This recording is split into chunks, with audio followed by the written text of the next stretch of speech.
Out in the world, when you're dealing with our people and their ignorance, their hatred towards the law of the Most High, it can be very lonely. It can be very, very lonely when you're trying to convince them or share it with them and talk to them and they are not listening. At that very moment, you will find yourself in a very lonely state. So one of the advantages of fellowshipping with others and worshiping with others is to be able to talk with those that can understand what you're saying. So everything that you're just saying right now, everything, like I came on when you guys came on, when you came on, but I wanted to give you the opportunity to be able to talk and be able to have that conversation, have that fellowship before we start our meeting. I try to do that, and I try to encourage you. I try to introduce, I want you to be able to communicate, because I know how lonely it can be out there. It can be very lonely, as a lawkeeper. In the book of Second Esdras, the book of Second Esdras, if you read in the book of Second Esdras, it talks about the book of Second Esdras was written by Prophet Esdras when they were in Babylon, when the Israelites were in Babylon. So he hated what he was seeing around him, the lawlessness and the filthiness that he was seeing around him. He did not like that. So he kept wondering, why is this happening? Why, he kept wondering. And then, just like as I told you yesterday, the Most High told Esdras to go into the wilderness. I will really encourage you to read the book of Second Esdras in the Apocrypha. Second Esdras in the Apocrypha. Read it. Start from chapter 1, from verse 1. Read the whole book. So he starts out just like you, just like all of us who are living in a strange land. Wherever we are today, we are living in a strange land. It doesn't matter where you are. We're all over the world right now. But everywhere, wherever you are, it's not your homeland. Our homeland is Jerusalem. So today, we are living in a foreign land today. And just like that, same thing with Prophet Esdras, who was living in Babylon. And he was a righteous man living in Babylon, and he did not like what he was seeing. He didn't like the society. He didn't like what was going on. He did not like the fact that people were not keeping the law. He did not like the fact that people were ignoring the law. So by that kind of feeling that he has, the fact that he loved the law of the Most High, he wanted to keep the law. He likes keeping the law. He loves the law, and he didn't like people who were breaking the law. That is, by that kind of attitude and behavior, and his love towards the law of the Most High, he had questions. He couldn't understand why is this thing happening. How can, as he was feeling this way, the Most High told him to go into the wilderness. And he went into the wilderness, and Yah began to reveal things to him. And he was told to take scribes with him. And he took some scribes, and that book was written down. And after the book of Second Esdras was written down, the Most High told him not to release the whole book to the Israelites. Not every Israelite were allowed to read the book of Second Esdras. So now that I'm asking you, now that I'm encouraging you to go and read it, the only reason why you're hearing about the book of Second Esdras is because you became interested in keeping the law. The Israelites who refuse to keep the law will never even touch the book of Second Esdras. They won't even touch it, not to mention reading it. So for those who don't want to keep the law, the Most High will make them not to accept that book. So when you introduce them to the book of Second Esdras, They will tell you, oh, that's not the Bible. Oh, I don't believe in that book. Oh, I read the only New Testament. Oh, I don't believe in that book. The Most High will harden their heart not to touch that book. It's not meant for everybody. So our Heavenly Father told Prophet Esdras to take some of the things that he wrote and keep it as private. It's not meant for all Israel. It's only meant for those who wants to keep the law. So as you read the book of 2nd Esdras, you're going to see that the angel that the Most High sent to explain things to the prophet, one of the things that the angel told him was that the angel of Yah told the prophet Esdras that he hasn't even seen anything. This is more than 2,000 years ago. And this prophet was uncomfortable and he was not happy by the lawlessness that he saw around him. The filthiness, the lawlessness. Remember that was the time that the Israelites were marrying foreign women. Because Babylon at that time is like Europe and America today. Babylon at that time is exactly what Europe and America is today. People from all over the world was going to Babylon. So like today, Israelites were marrying foreign women.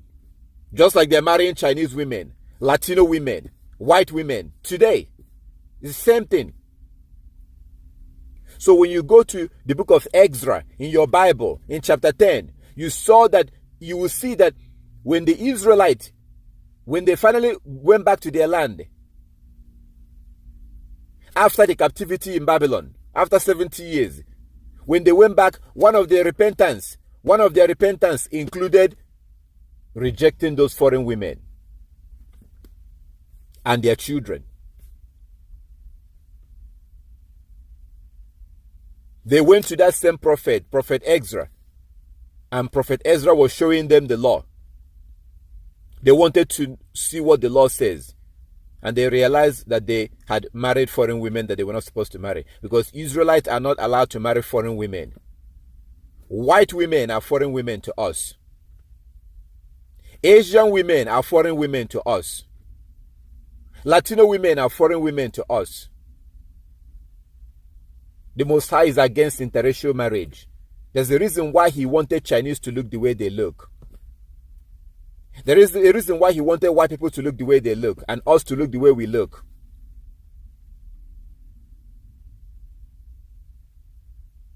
Hebrew men are not allowed to marry foreign women.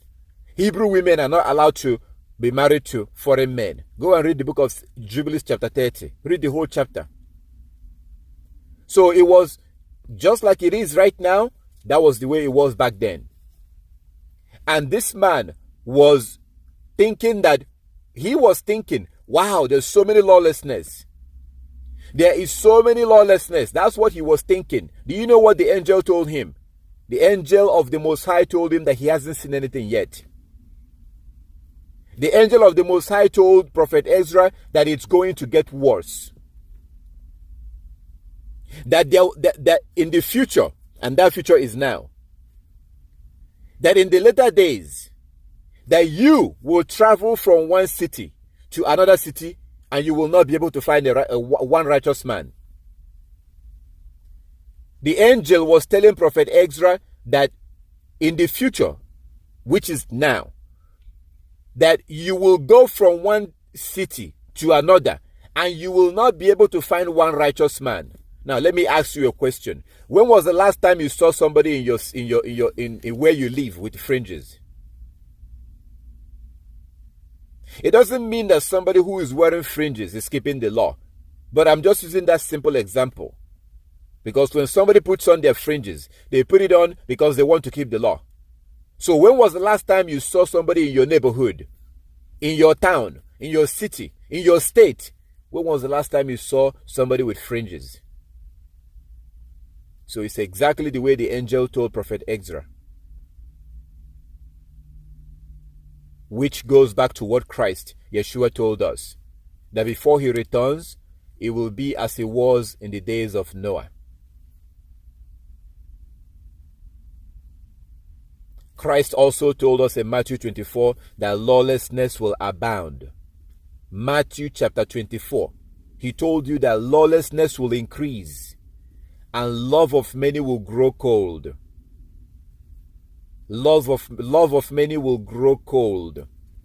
So things are going to get worse. Any kind of evil you want to think about, any kind of lawlessness, evil, will be getting worse and worse every day. It's not going to get better. Everything will get worse.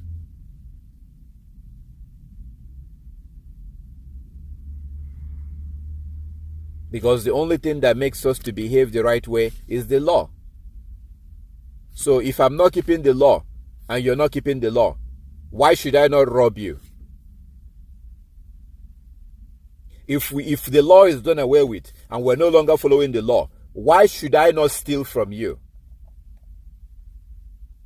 Why should I not steal from you? Who says I cannot steal from you?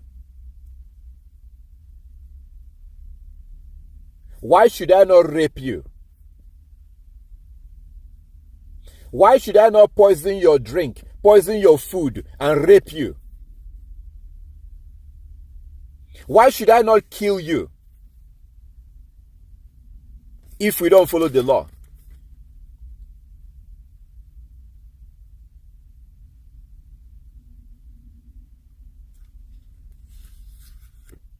The idea that we should not follow the law, or the idea that the laws are done away with, that's a satanic idea. You must hate anyone that tells you that the laws are done away with. That's why David says in Psalm 139, I hate them that hate thee. Deuteronomy chapter 5. When you read the 10 Commandments, and also Exodus chapter 20, you will also see the 10 Commandments. You see the 10 Commandments in Deuteronomy chapter 5 and Exodus chapter 20. That's where you see the 10 Commandments. When you read that 10 Commandments, you will see that our Heavenly Father, He Himself said that those that refuse to keep His commandment are those that hate Him. Those that keep His commandment are those that love Him.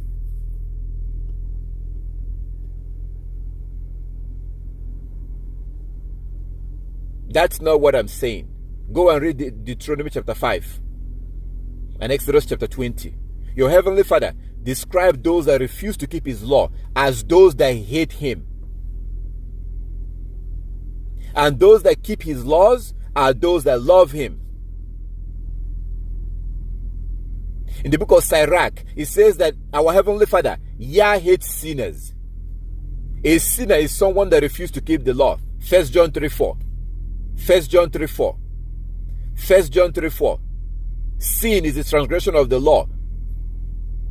Those who are refusing to keep the law, they are the sinners. And according to the book of Sirach, our Heavenly Father hates them.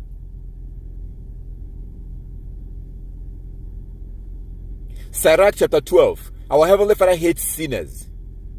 He hates sinners. That's what the Bible says. He hates lawbreakers. In Psalm 139, David says, I hate them that hate thee. So when I tell you that you have to hate someone that refuses to keep the law, you're like, oh, brother, I thought we're supposed to love. Well, go and love Satan.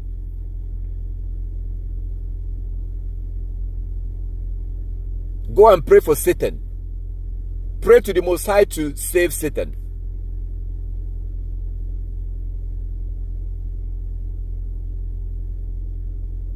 You need to stop thinking like that. That's how your enemy wants you to think. Your enemy are those who don't want you to keep the law. Those who are distracting you from the law. Our Heavenly Father said that He will send our enemy against us. If you know anything about our history, who has always been coming against us? Who destroyed Jerusalem? The Roman Empire. Who is the Roman Empire? Do they disappeared? No. They are the Europeans of today. They are the same people that took you as slave in the 1600s. They are the same people that are still killing you today. They are the same people that are still keeping you down. So they are your enemies. They are the ones that gave you Christianity. They are the ones who are deceiving you with their education system. And your Heavenly Father, your God, described them as your enemy. Our Heavenly Father was also killing Israelites in the wilderness. Our Heavenly Father was killing Israelites. Dathan, Biram. These are men of Israel that the Most High was killing in the wilderness. But they were Israelites.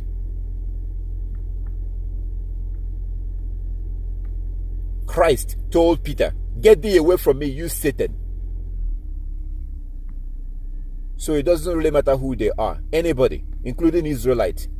Anyone that tries to distract you from the law, you must avoid that person. That's your enemy. That is your enemy. Your salvation depends on these laws. Your salvation depends on keeping the law. That's not what I'm saying. That's what Christ said in Revelation 22:14. Christ tells you that those who will be allowed into the kingdom are those that kept the law. Read Revelation 22:14. Paul the Apostle tells you in Romans 2:13 that those who will be justified on the judgment day, those who read the whole chapter of the book of Romans chapter 2. Romans chapter 2 is talking about the judgment day. From verse 1, read the whole chapter. It's talking about the judgment day. In verse 13, Paul the Apostle tells you that those who will be justified on the judgment day are those who kept the law. Not the hearers of the law are just, but the doers of the law, the keepers of the law will be justified on that day.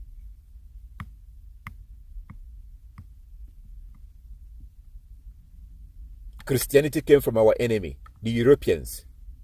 The Europeans are our enemy, all of them. All of them.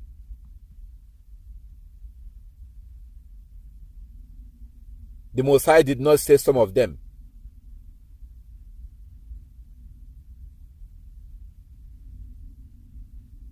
So you have to be very careful and very weary and very uncomfortable with those that refuse to keep the law.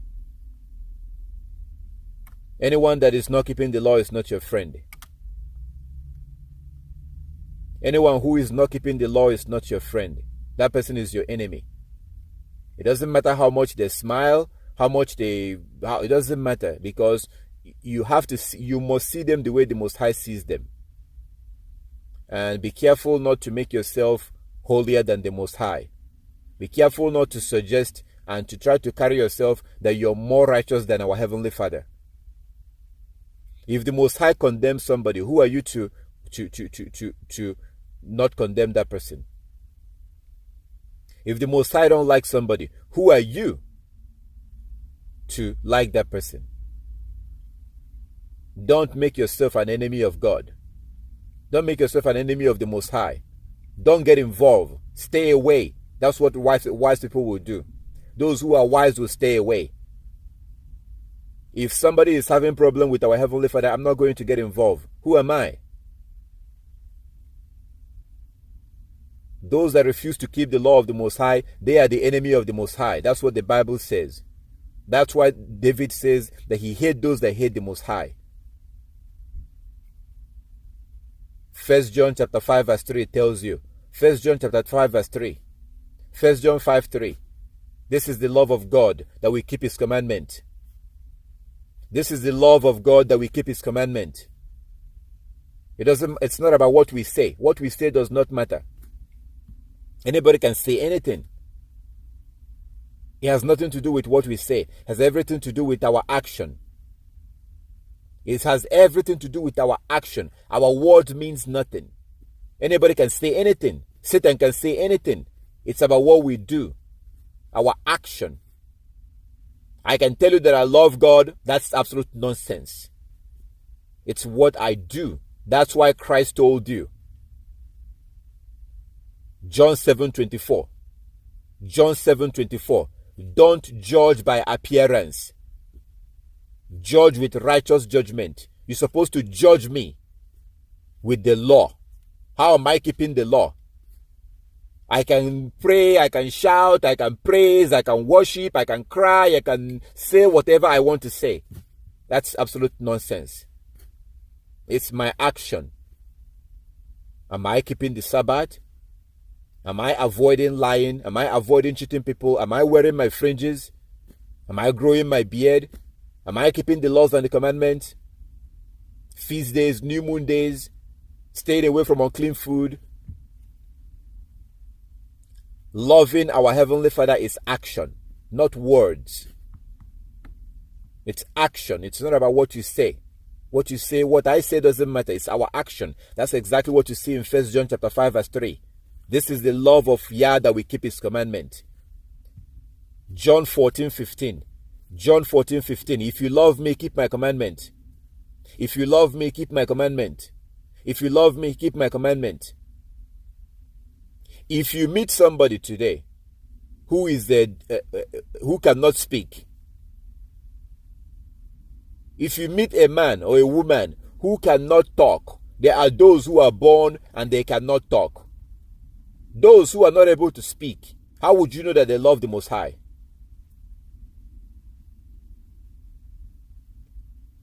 How would you know that they love the Most High? It's their action. It's what they do. It's not about what you say. It's not about what I say. It's about what we do, our actions.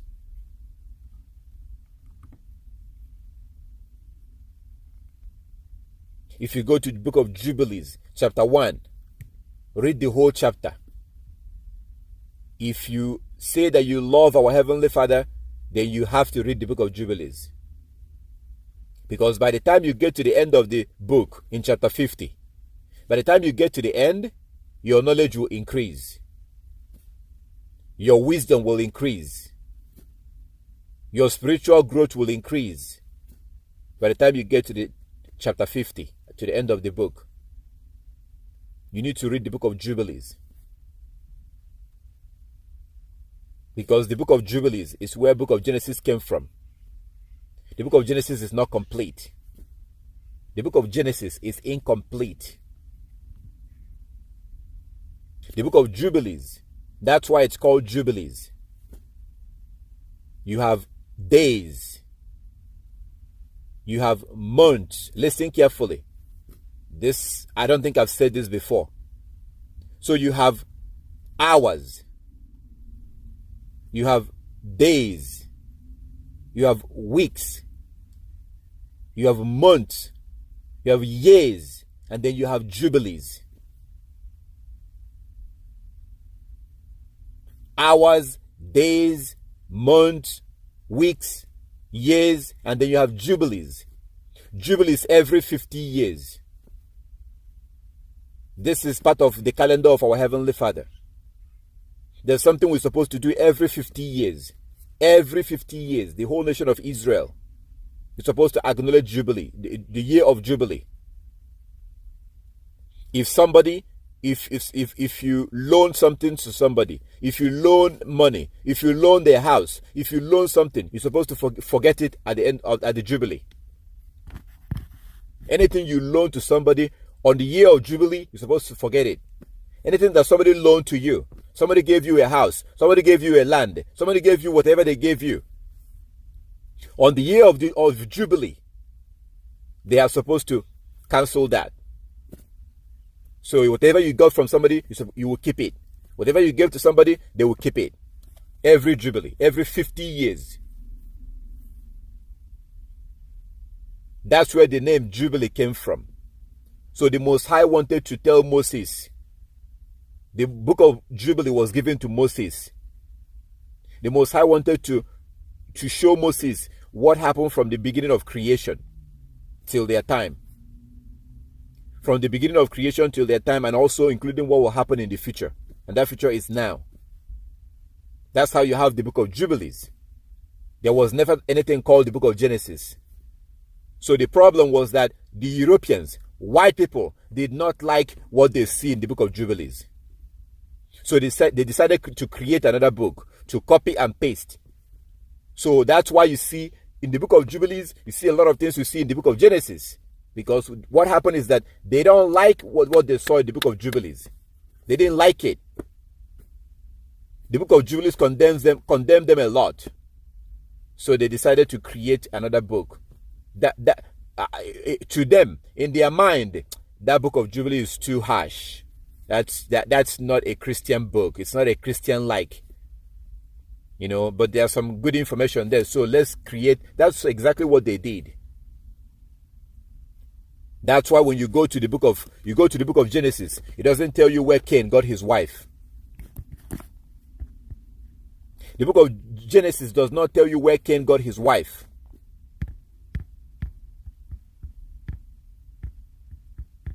There are many things that you don't see in the book of Genesis. Because there has always been the book of Jubilees. But our enemies, after they took our books in 70 AD, after they invaded our land in 70 AD, they did not like what they see in the book of Jubilees. So they created the book of Genesis. There's something called copy and paste. That was what they did. Like when you copy something and you paste it, they copied the part that they like, and that's how you get the book of Genesis. There are certain information that they left out because they didn't like it. For example, the book of Genesis, the book of Jubilees, read chapter 15 and chapter 16. Jubilees chapter 15 and chapter 16 makes it very clear that if you are not circumcised, you are already doomed. You are already condemned to hell. You must be circumcised. If you are a man, you must be circumcised. Every man that is not circumcised will not be saved. Any man that has a penis that is not circumcised will not be allowed into the kingdom of heaven. Whether a baby, an old man, it doesn't matter who you are. If you're not circumcised, you're condemned. Of course, Gentiles, the Europeans, are not usually circumcised, so they didn't like that. So we have to leave that out. We don't like that. That's too harsh.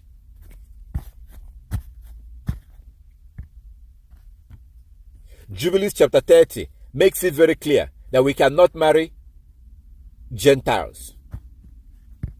Anyone that marries a Gentile is already condemned. Read the whole chapter. I'm not quoting verses here. I'm telling you about the whole chapter. That's why I told you that you have to read the whole book of Jubilees. Read chapter 15 and chapter 16 so you can see what the Most High said about circumcision. Read chapter 30 so you can see what it says about marrying foreigners. Anyone that marries a foreigner is doomed. You see all these people that are marrying Chinese, marrying white people, marrying Latinos, they are condemned. They are doomed.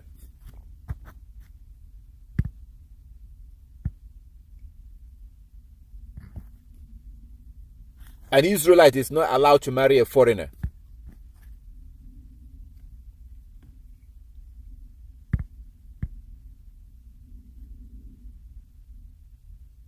But starting from chapter 1 alone, just from chapter 1, just like you were discussing earlier, just like you brothers were discussing before I joined you, chapter 1 tells you that those that keep the law will be persecuted. Those that keep the law will be killed by their fellow Israelites.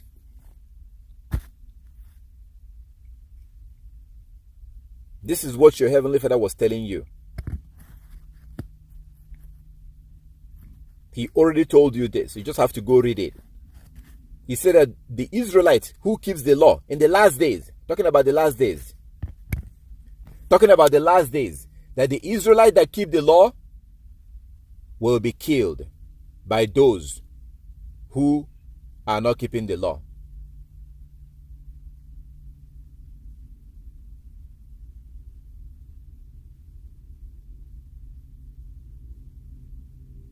So if you haven't read the book of Jubilees, you're missing out. Don't allow filthy Gentiles to decide for you what is scripture and what is not scripture.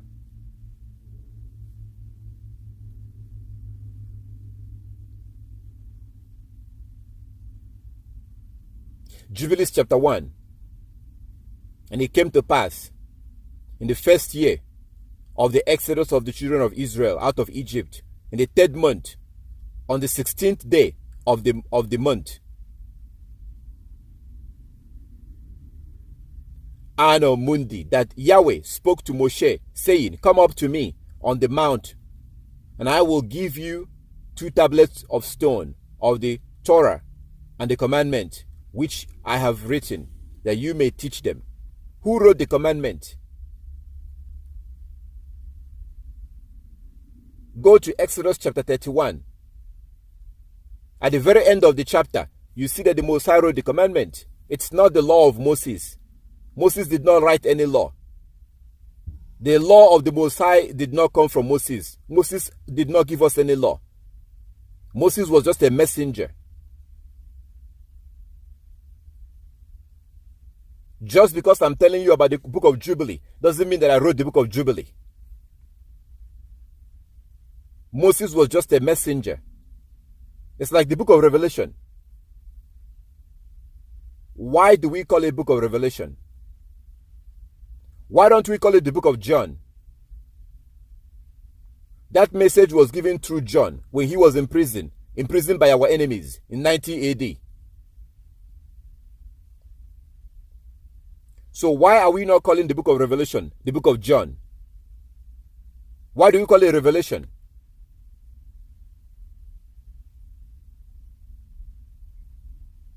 Who wrote the laws? The Most High wrote the laws. It says in Jubilees, chapter 1. Jubilees chapter 1.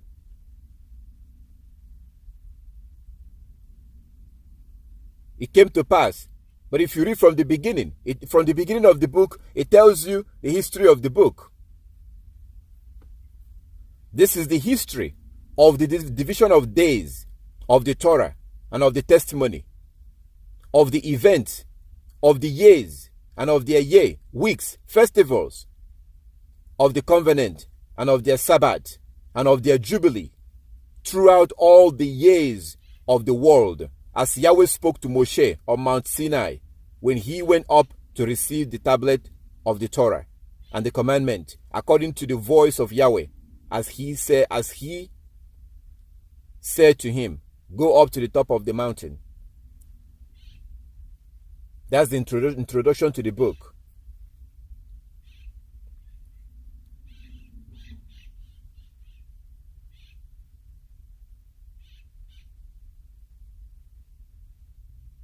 So our Heavenly Father in Jubilees chapter 1 verse 1. Jubilees chapter 1 verse 1. Our Heavenly Father says to Moshe, and you can Google it and read it. It's available on Google for free. Jubilees chapter 1 from verse 1. And it came to pass in the first year of the exodus of the children of Israel out of Egypt, in the 3rd month, on the 16th day of the month,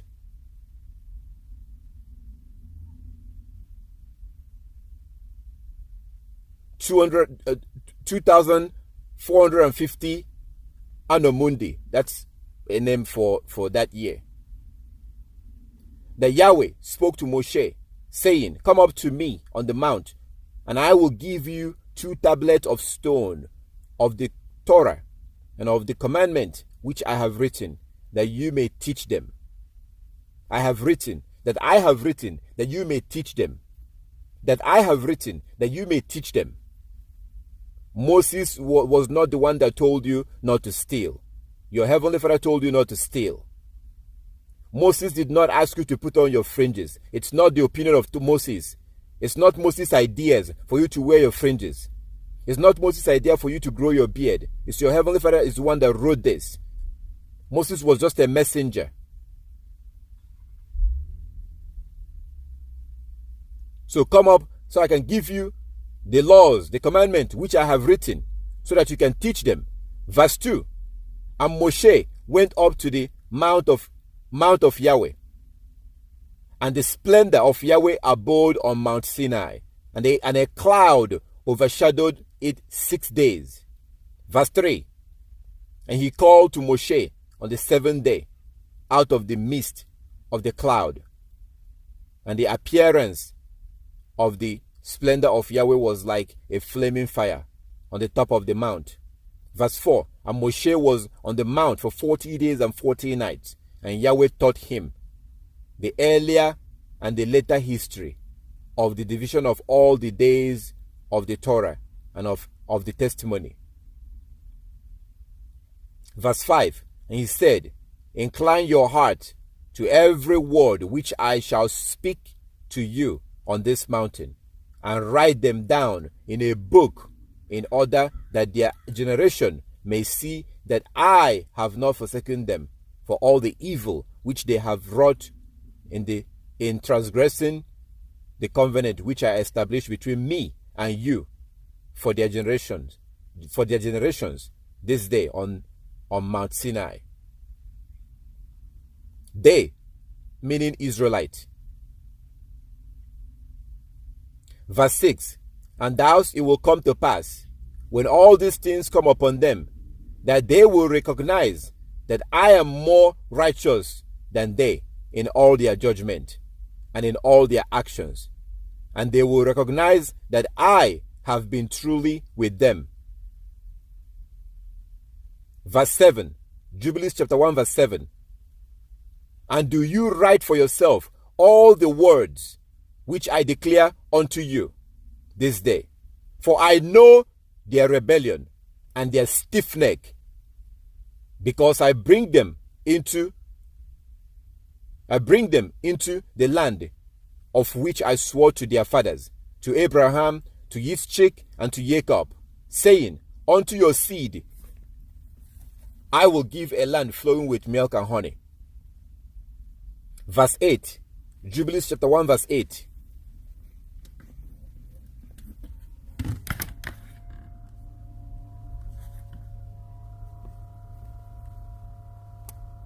Jubilees chapter 1 verse 8.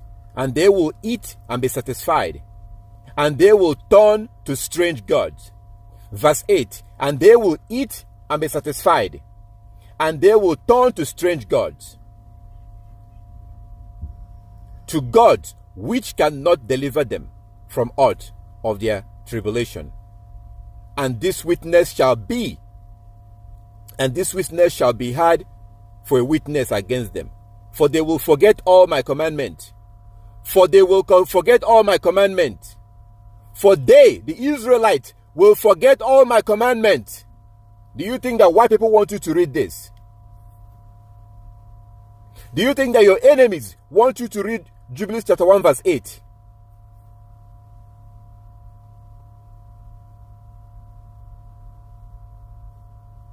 Those who are telling you that the laws are done away with, do you think that they will want you to read this?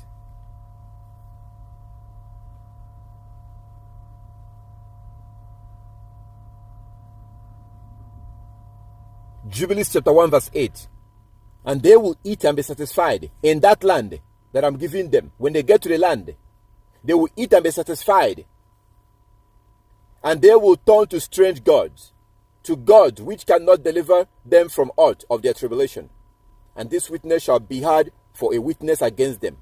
For they will forget all my commandment, even all that I command them. And they will walk after the Gentiles.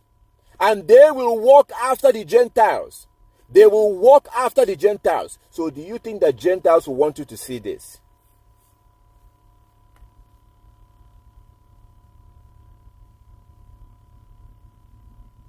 Think. Reflect. Have a conversation with yourself. Think. Don't worry about what I'm saying. Don't worry. Don't think. Don't believe me. Just think. What does this mean? What does this mean when you're reading something where it says that the Israelites will forget all the laws of the Most High and will walk after the Gentiles? Walk after the Gentiles. Walk after the Gentiles. Walk. Like when you're following somebody. Walk after. If you're walking and I'm following you, I'm walking after you. If you are walking and I'm following you, I'm walking after you. Because you're walking, you're moving, and I'm following you.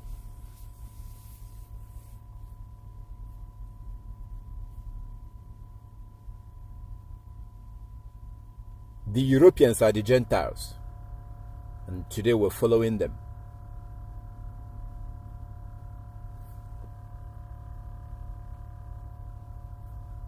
We're repeating everything that they're doing. We eat like them. We dress like them. We shave our beards like them. We wear tight clothes like them. We are even doing worse than the Most High said, because we allowed them to educate us. So not only are we're not just following them, we are going to them and we're saying, please educate us. Please educate me. Please, here's my children. Take my children, go educate. Please educate my children for me. That's what we're doing today. We're saying to them, please, take my precious children, educate them. The Gentiles, the heathen, those that hate the Most High, those who the Most High God created just to destroy. Those that He created just to eventually destroy them. He created them to use them to test us. He created them to use them to test us.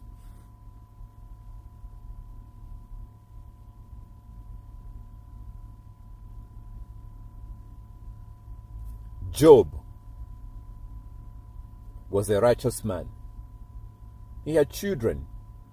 He had a wife, children, everything. The Most High allowed Satan to take away everything that Job had. Did his children not die? He lost everything that he had. Those children all died. So the Most High God killed all those children that Job had. And after Job was tested, he was now given other children. So when I tell you that the Most High created the Europeans to use them to test us, you may not understand what I'm saying. They are useless to our Heavenly Father. He doesn't care about them. He doesn't need them. He doesn't want them.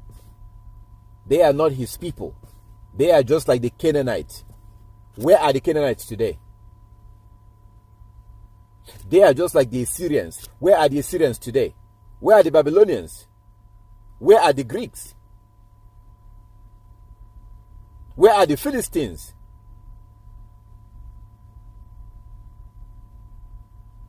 And one day, somebody is going to ask, where are the Europeans? We're beginning to see their end. They are having low birth rate, high suicide rate, drug overdose. These are plagues from the Most High.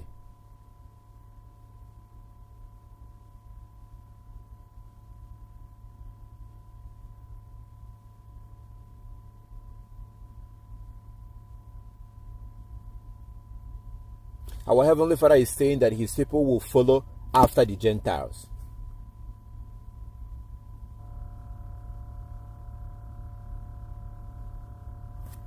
He was saying these things because it's not a good thing. We are not supposed to walk after Gentiles. We are supposed to walk after the law of the Most High. I am supposed to walk after His law. I'm supposed to follow His law. When you walk after somebody, you're following that person. To walk after somebody is to follow after them. Well, look at us today. We go to church on Sunday. We go to church on Saturday. Where does that come from? The Europeans. We dress like them. We eat like them. We do marriage like them. Have you ever seen anywhere in the Bible where people went to church to do wedding? Have you ever seen that? You will never see that. You will never see any chapter or verse in any book of the scriptures where people went to church to do wedding. Wedding has nothing to do with church.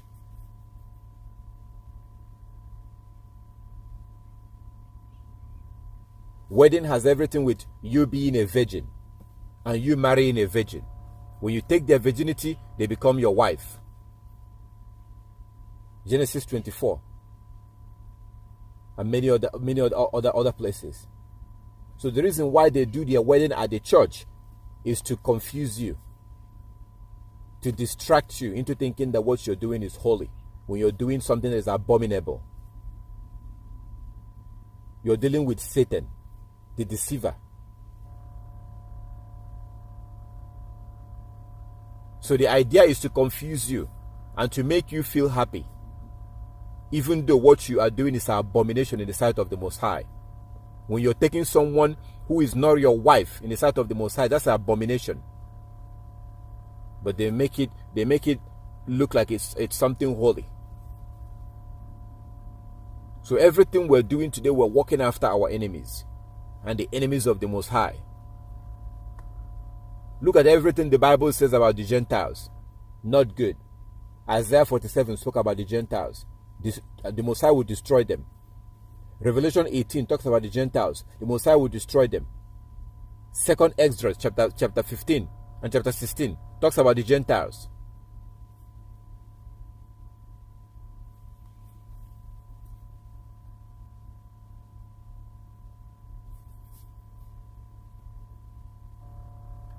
Jubilees chapter 1.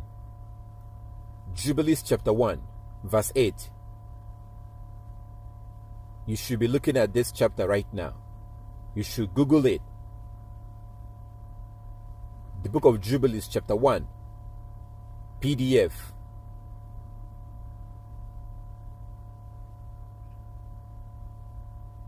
Verse 8. And they will eat and be satisfied, and they will turn to strange gods. They is us, the Israelite. And they will turn to strange gods, to God which cannot deliver them from out of their tribulation. And this witness shall be hard for a witness against them. For they will forget all my commandment, even all that I command them. And they will walk after Gentiles, and after their uncleanness, and after their shame, and will serve their gods. So we will walk after the Gentiles, and after their uncleanness. Do we care about clean and unclean today? We don't care about clean and unclean. We no longer care about clean and unclean. We are eating unclean food. We eat pork, we eat shrimp. When a woman is on her monthly period, she doesn't care. We take dead bodies into the worship center. We do all kinds of filthy, unclean things. We don't care. Because Gentiles don't care. And they are our role model. We are walking after them. So if they don't care, we don't care. Walk after their shame. We will walk after their shame, he said. We will walk after the Gentiles, and after their uncleanness, and after their shame. Gentiles have no shame. Europeans are shameless. Europeans are shameless. Do you know what it means to have shame? Do you understand what it means to have shame?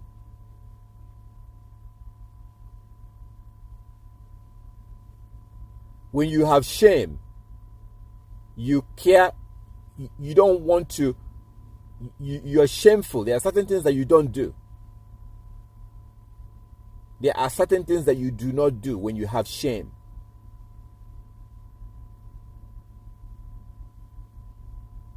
One of the most important parts of having shame for men and women is nakedness. There are things that you don't do when you have shame. You don't expose your body. It's a shameful thing to do. The Europeans are shameless. They are shameless. They even have some cities where you can walk around naked on the street.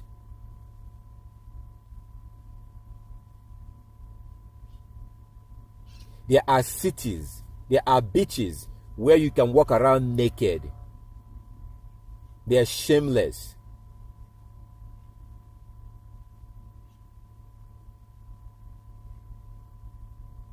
Europeans take shower with their children.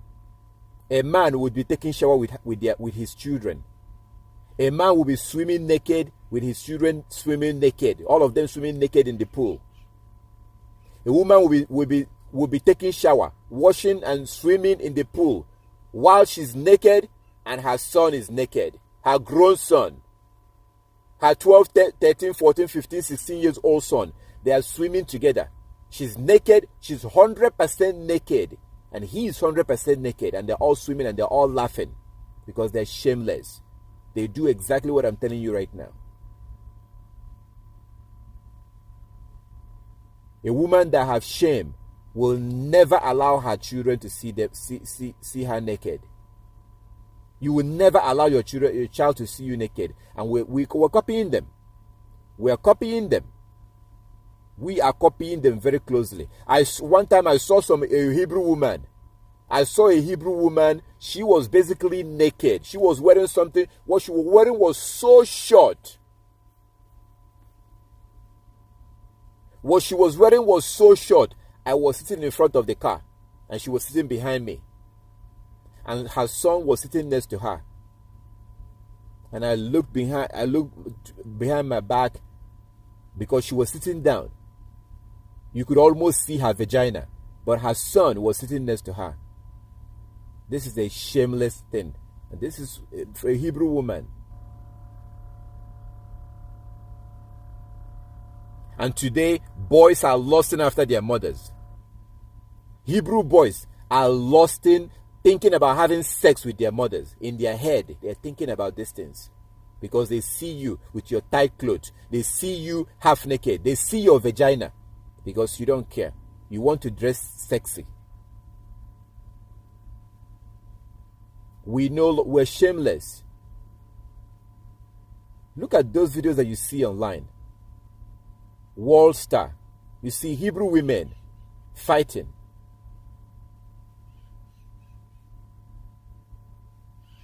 Tearing each other's clothes. Hebrew women will be fighting and they will become naked while they're fighting, and they don't care. They keep fighting. Now, I want to ask you something, and you can also keep your eyes. Have you ever seen a video where two Muslim women were fighting? Do you think they don't have issues? Have you ever seen video online where two Arab women were fighting? I'm talking about Muslim women, those that practice, those that wear veil, those who practice Islam. Have you ever seen a video where two Muslim women were fighting? You will not see that. I can guarantee you that. You will not see that. Why? Because they have shame. That's why they cover themselves. We are shameless today. We have no shame. We are shameless. This is what the Most High was telling you in Jubilees, chapter 1, verse 8. We're shameless. Go to 2 Samuel chapter 10. 2 Samuel chapter 10.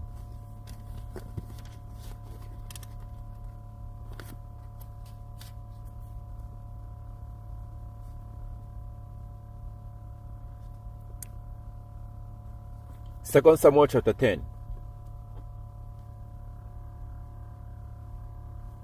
From verse 1 to 5. 2 Samuel chapter 10. 2 Samuel chapter 10. From verse 1 to 5.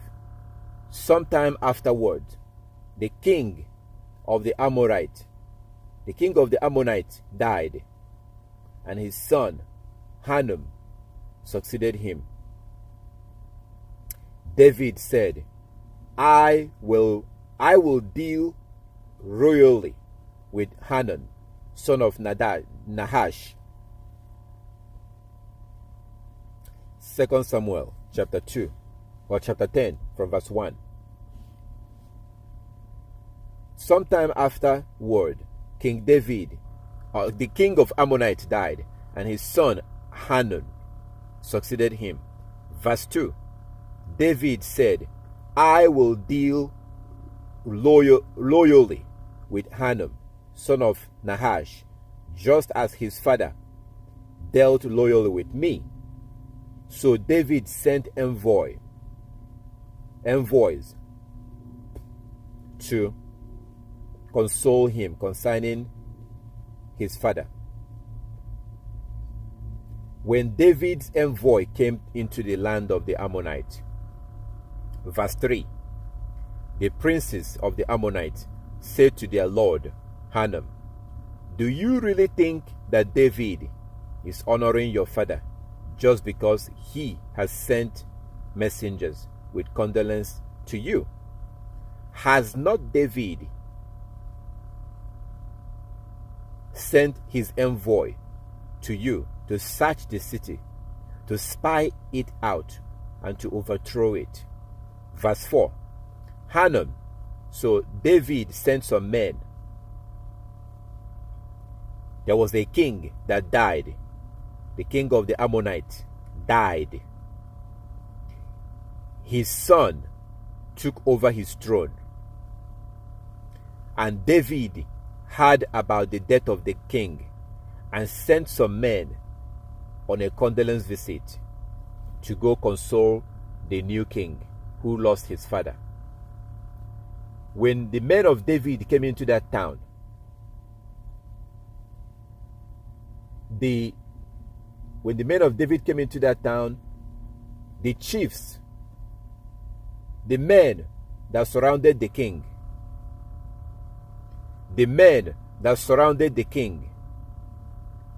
was telling David, these men that David sent here, they did not come here just because they want to console you. No. The reason why David sent them is so they can spy out the land, so that they can look around and see how they can overthrow you. That's why David sent them. Don't be deceived. Don't you think that David sent these men just because he cares about you and he wants to console you? No, don't be deceived. David sent them here so they can look around and spy out the land, and then they will come back and overthrow this place. This is what these men were telling that king. Verse 4. So after they told Hanun this, in verse 4, 2 Samuel chapter 10 verse 4, so Hanun seized David's envoy, shaved off half of their beards, shaved off half of the beard of each, cut off their garment in the middle at their hips. That's what I'm reading here in this translation. He cut off their clothes from the middle, from their hips, right here. They were wearing robes. They wore a robe. This king shaved half of their beards and then cut their clothes from the hips. You see how people dress today? Like when you wear your shirt is cut from the hip because you're supposed to wear a robe. Your heavenly Father was wearing a robe. The Israelites wore robes. Christ wore a robe. Like you see the Muslim, they wear robes. That was what the men of David were wearing. So the king took them and cut their clothes from the hips.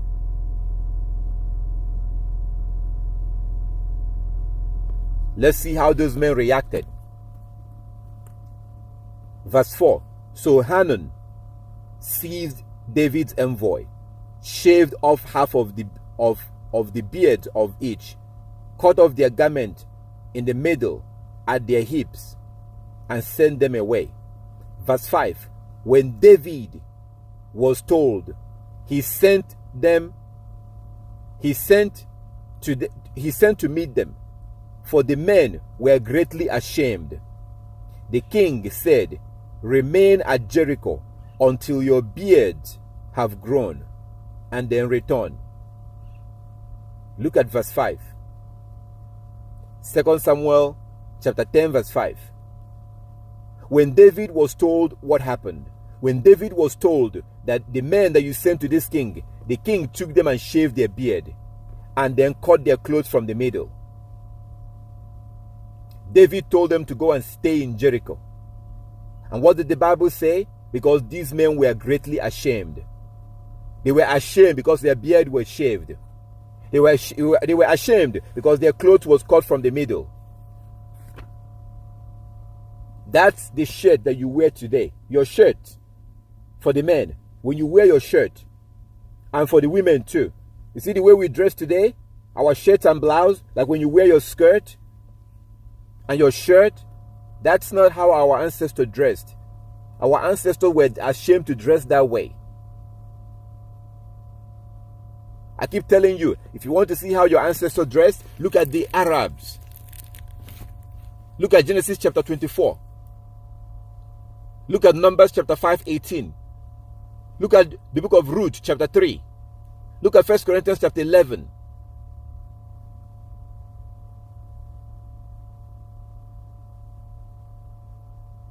That's why you see the Catholics dress the way they dress, because they know how the Israelites were dressing. That's why you see a Catholic priest. You see the Pope. Have you ever seen a Pope with shirt and trouser? Have you ever seen a picture anywhere in your life where a Pope is wearing shirt and trouser? You will never see that. Go and search the internet. Have you ever seen a Pope with shirt and trouser? He wears a robe, because they are the children of devil, and what they're doing is they are copying what our ancestors did, using it to deceive you. The Bible tells you this. The Bible tells you this in the book of Revelation chapter 13, verse 11. It talks about Christianity, how they will try to look like us, but speak against the law.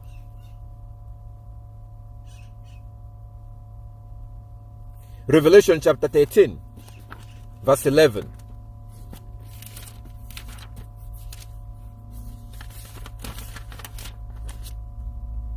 Revelation chapter 13, verse 11. Then I saw another beast that rose out of the earth. It had 2 horns, like a lamb, and spoke like a dragon. Then I saw another beast that rose out of the earth. It has 2 horns, like a lamb. Who is the lamb? Christ. Yeshua HaMashiach. Christ is the lamb. Who is the dragon? Satan. Revelation chapter 12 verse 9 tells you who the dragon is. The dragon is Satan. Satan is the dragon. So it tells you in Revelation chapter 13 verse 11 that this beast that comes out of the earth will look like a lamb, looking like Christ, but speaking like the dragon, Satan. How did the dragon speak in the Garden of Eden? The dragon said in the Garden of Eden, "Oh, you don't have to keep that law. Yes, I know that God told you to do this, but don't worry about that. You don't have to keep that law. Go ahead and eat the tree. You don't have to keep the law." That's exactly what Christianity is doing today. So look at their name. Christians. Christians. Christians. Christians. Christians.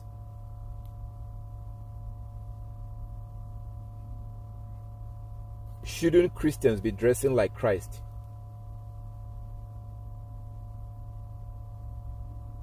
You would expect those. If someone claims to be me, wouldn't you expect them to try to look like me?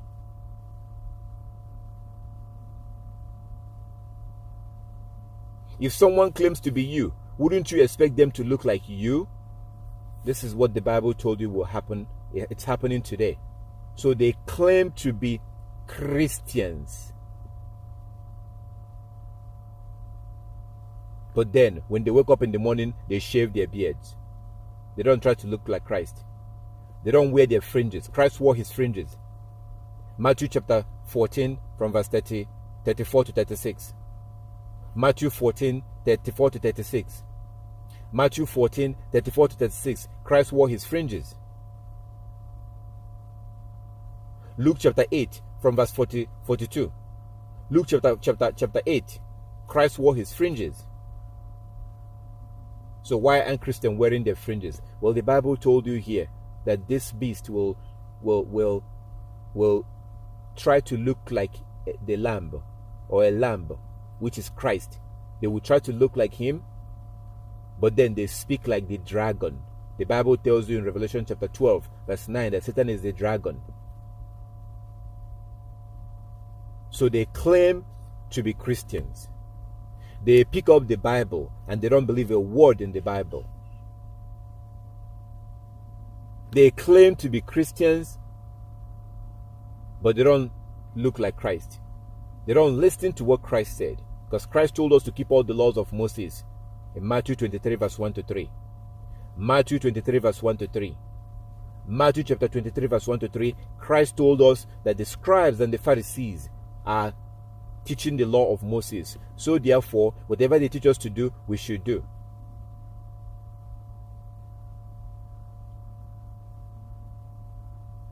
So everything is happening exactly the way the Bible tells you it will happen. Christianity is exactly what the Bible tells you it will be. They claim to look like the lamb. Look at their name, Christians. Christ-like.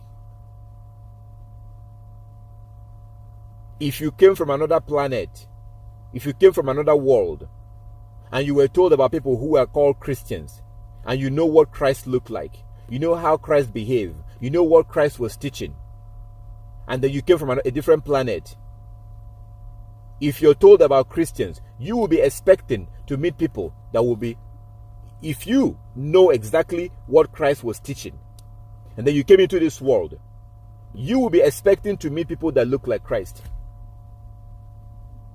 If you come and they show you Christians, you will be shocked. Because Christ kept all the laws of Moses, and Christians will tell you that. So they look like the lamb, but they spoke like the dragon. They tell you that we don't have to keep the law. That's why the Pope looks the way he looks.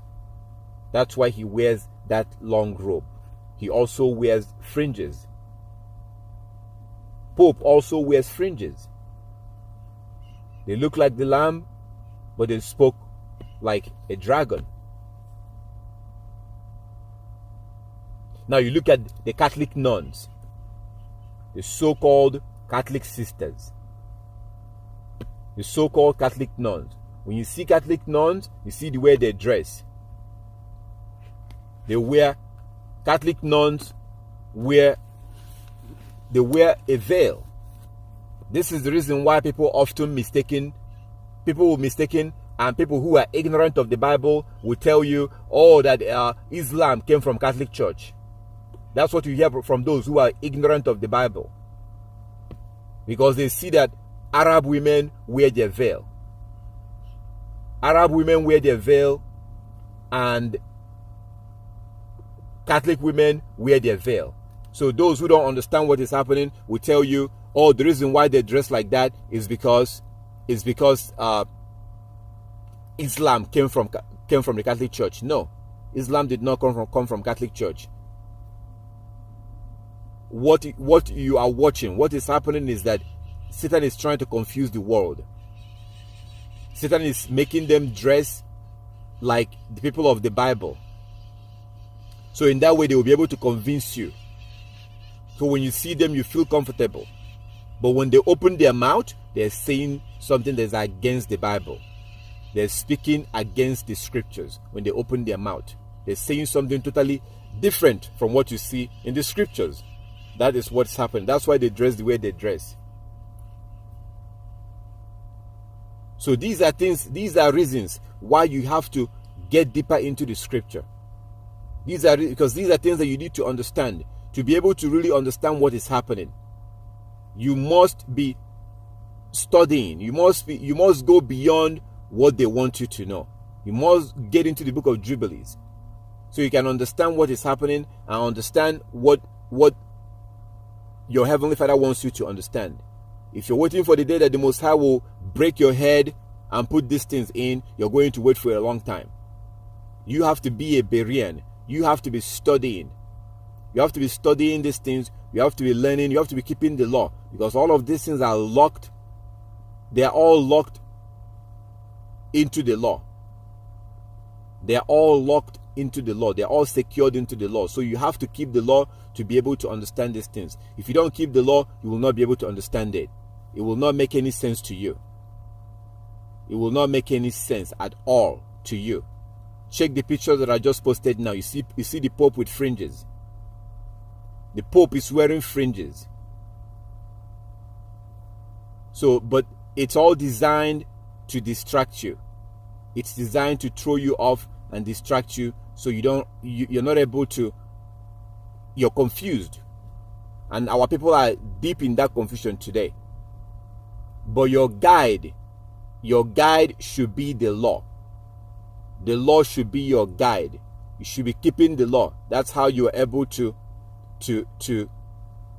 be able to not fall for their lies, by keeping the law. Take a look at the Skype. Open your Skype, go in, and you see the picture that I just posted. You see the Pope with fringes. So if you know that we're told to wear fringes, and then you see the Pope with fringes, you would think, wow, they must be following the Bible.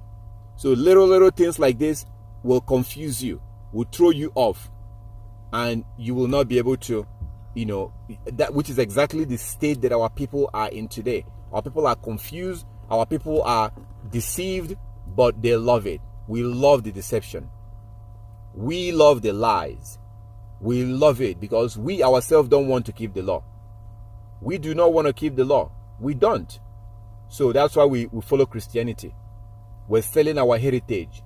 We're selling our identity and our heritage. So you will never see a pope. You will never see a pope with shirt and trouser. You don't see pope with shirt and trouser. You see them with robes. They wear robes. That's how the Hebrews used to dress. That's how we used to dress. So it's a shameful thing for us to wear, to dress the way we're dressing today. You're supposed to wear something that covers your hip. As a man, you're supposed to wear something that covers your hip. And women, all of men and women, that's why you see the Arabs dress the way they dress. That's why the Arabs dress the way they dress. We're not supposed to be, your hips are not supposed to be seen, both for men and women. But like as I said, European men are typically homosexual by nature.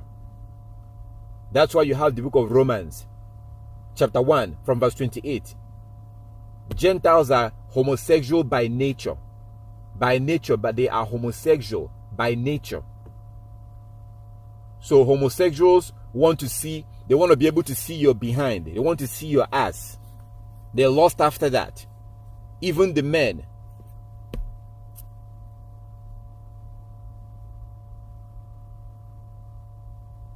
So if you see the way we dress today, the way we wear the clothes we wear, look at the book of 1 Samuel. Look at the book of 1 Samuel.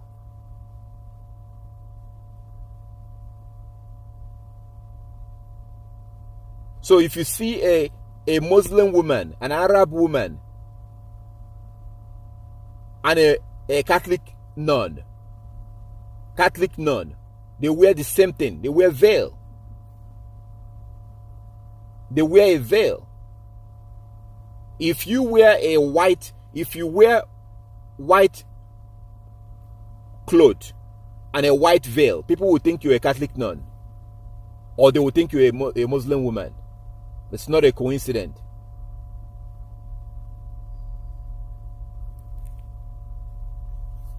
So today, we don't have any shame anymore. We're no longer shameful. Our ancestors, these men that David sent to that king of the Ammonite, their clothes was cut from their hips. Exactly the way your shirts are today. The shirt that you buy from the way we dress today, the way everybody dress. Our clothes are now cut from here. So you put on your shirt, you close the button, then you put on your trouser. That's not how your ancestors dressed. Your ancestors did not dress like that. For those of you that know Africa, Look at the way our ancestors used to dress. Look at the way our ancestors dressed. Our older men, our grandfathers and grandmothers. Look at the way they dressed. So we dress the way we dress today in the name of modernism. In the name of modernism. I told you that our ancestors will reject us. Those that you read about in the Bible will never allow us to come near them. You see, these people that you read about in the Bible, Abraham, Moses, Christ, Paul the Apostle, they would never allow us to come near them.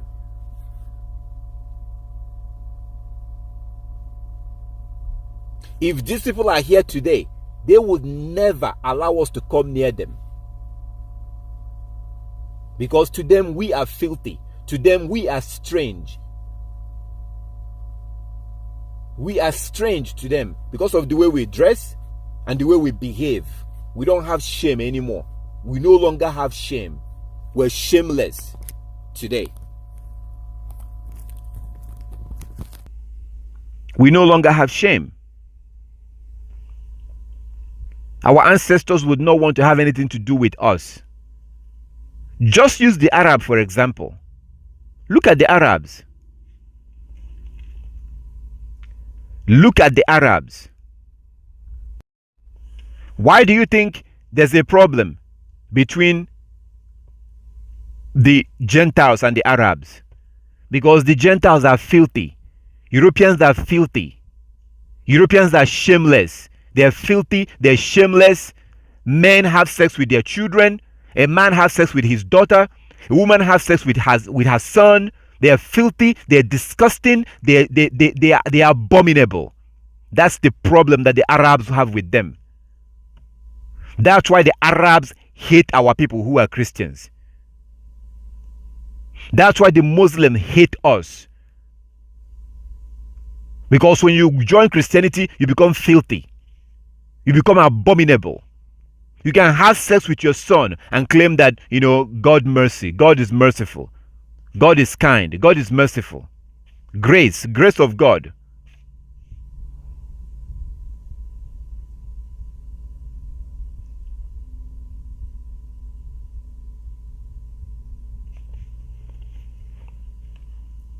We have no shame anymore. We're exactly what the Messiah said we will be. That's exactly what we are today.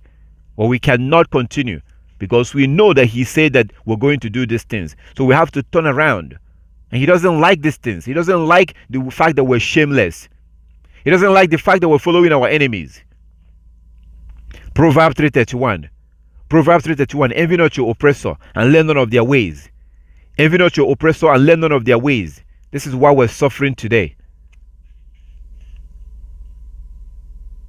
The Most High said these things in the Book of Jubilees, that we will abandon his commandment and we will follow after our enemies, follow after the Gentiles. Do you think that's a good thing? So somebody needs to tell you, no, it's not. It's not okay to follow white people. It is not okay to follow their calendar. These things are not okay. It's absolutely not okay at all. It's against our Heavenly Father. So just like I pointed out, he's using them to test us. He told us, be ye holy, be set apart, be different. Don't follow these people. He told us this. Don't follow them. Don't be like them. Be set apart. Be holy.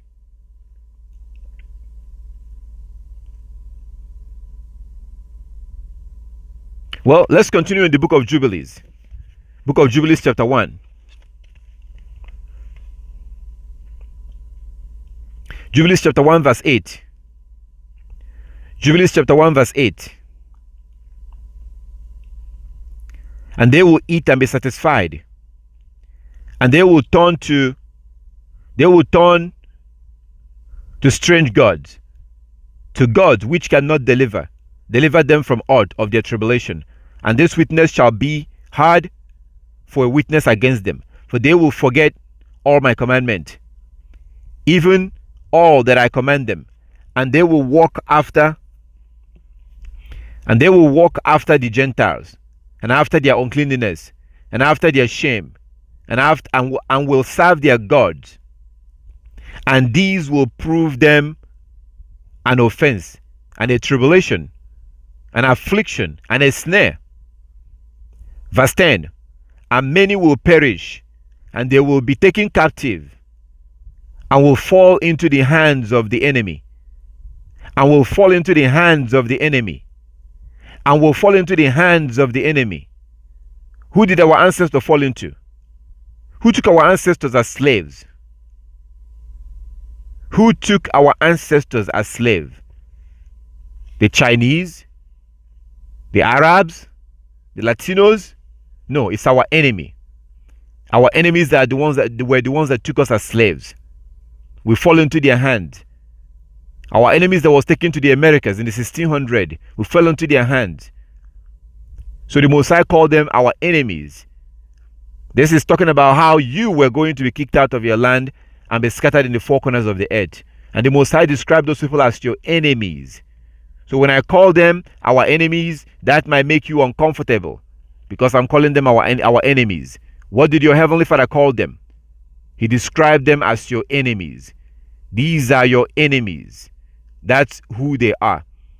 Our Heavenly Father is describing them as your enemies. He didn't say some of them. All of them. They are all your enemies. That's how you have to see them. If you don't see all of them as your enemies, then you are a fool. Because when the Messiah was about to punish us, he didn't punish some of us.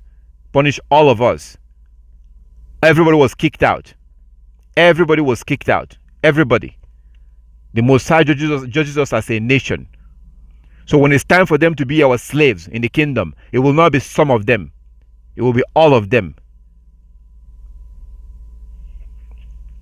When Isaiah chapter 14 will come to pass, when Isaiah chapter 14 will be fulfilled, it will not be some of them. It will be all of them. Verse 10, and many will perish, and they will be taken captive, and will fall into the hands of the enemy, because they have forsaken my ordinances, and my commandment, and the festival of my covenant, and my Sabbath, and my Sabbath, and my holy place, my Kodesh place, which I hallowed for myself in their midst, and my tabernacle, and my sanctuary, which I have hallowed for myself in their midst, in the midst of the land, that I should set my name upon it, and that it should dwell there. Verse 11, Jubilees chapter 1 verse 11, Jubilees 1:11, and they will make to themselves high places, groves, and graven images, and they will worship each his own graven image, so as to go astray, and they will sacrifice their children to demons, and they will sacrifice their children to demons, and they will sacrifice their children to demons. That's another thing that we're doing today. Abortion is sacrificing your children to demons. Abortion is sacrificing your children to demons.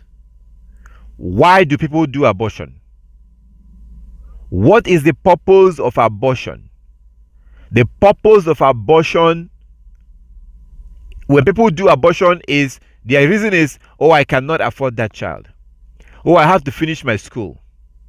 I have to finish my education. I can't take care of this child right now because of my job. I don't have money right now. I have to finish my job. I have to finish this. I have to finish that.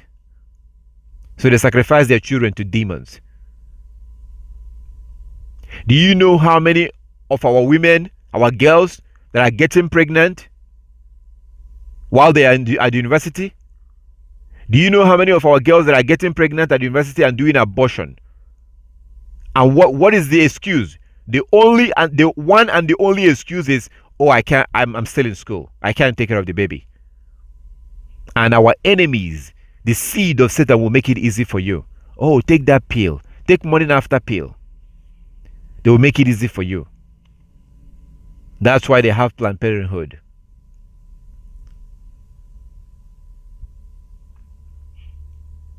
We are sacrificing our children to demons today.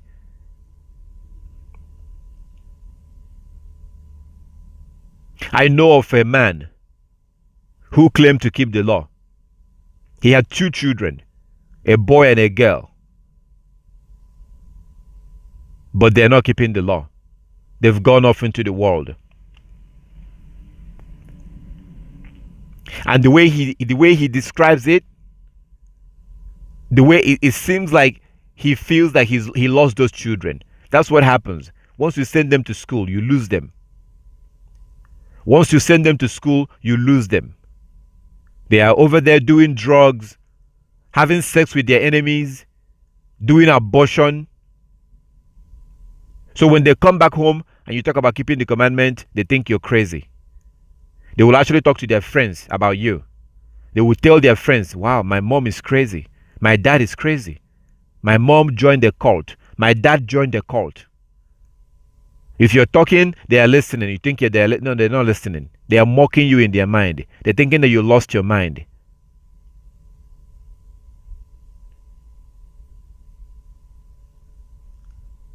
Because you sacrifice them to demon. You believe the lies of Satan and you send them to school. And they are gone. Your children are gone. Your children are gone. Christ told us that if you don't keep the commandment, you will not be allowed into the kingdom. They are gone. Your children are gone. They will not make it into the kingdom because they refuse to keep the law. They refuse to keep the Sabbath. But you're the one that signed them up there. You sacrifice them to demons.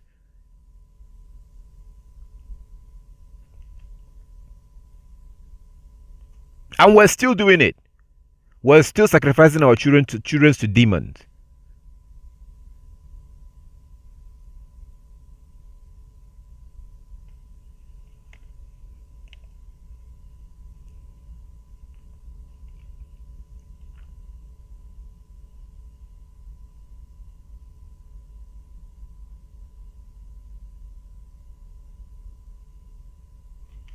Verse 11. First Jubilees chapter 1 verse 11. Jubilees chapter 1 verse 11. And they will make for themselves high places and high and groves and graven images, and they will worship each his own graven image, so as to go astray, and they will sacrifice their children to demons, and to all the works of the error of their heart. All the works of the errors of their heart will follow in our heart. We're not supposed to follow our heart. We're supposed to follow the law of the Most High, not our heart. Our enemies told us, oh, follow your heart. The children of Satan, the Europeans, tell us to follow our heart. The Messiah is saying that we're not supposed to follow our heart. Jeremiah chapter 17 verse 9. Jeremiah 17 verse 9. If you live in a world where everybody is following their heart, you're doomed.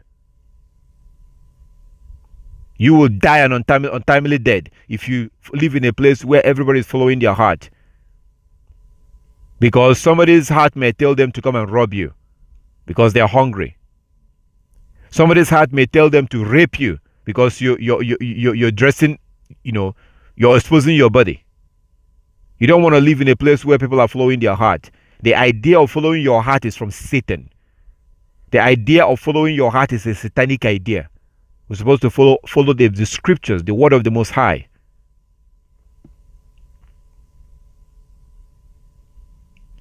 Verse 12. Jubilees chapter 1 verse 12. Jubilees chapter 1 verse 12. And I will send witnesses unto them. And I will send witnesses unto them, that I may witness against them, but they will not hear, and will slay the witnesses also. We did that already, and we're still doing it. Anyone that talks about keeping the law, oh, we don't want to hear that. That's why we killed Jeremiah. We killed Isaiah. We killed these prophets that was warning us to keep the law.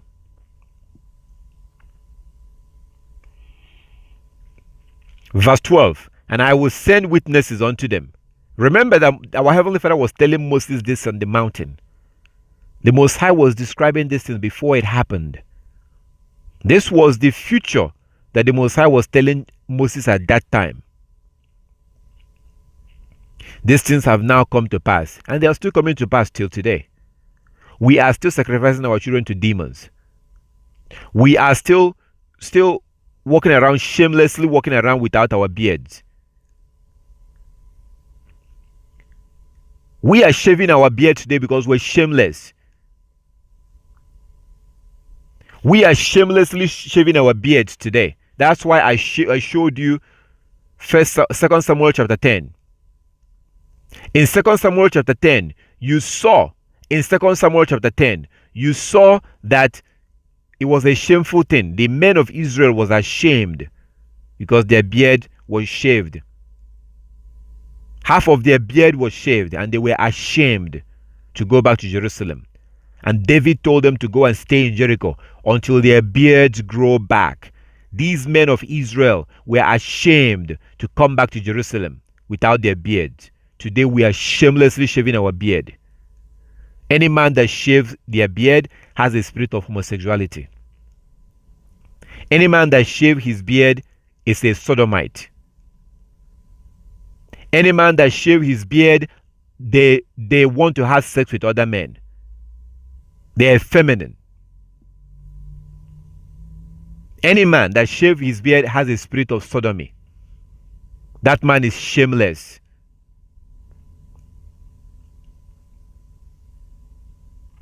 That man is shameless.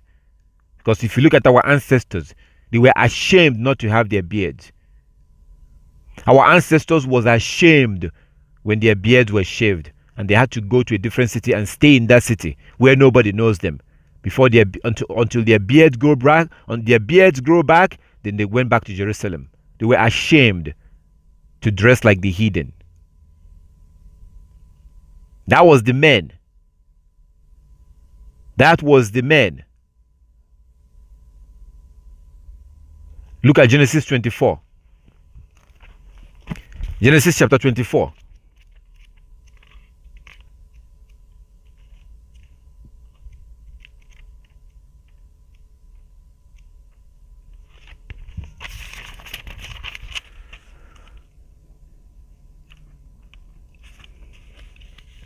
Genesis chapter 24.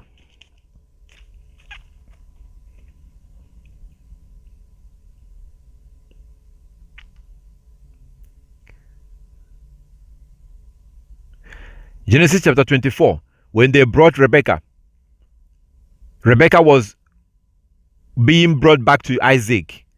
Abraham told his servant to go get a wife for his son.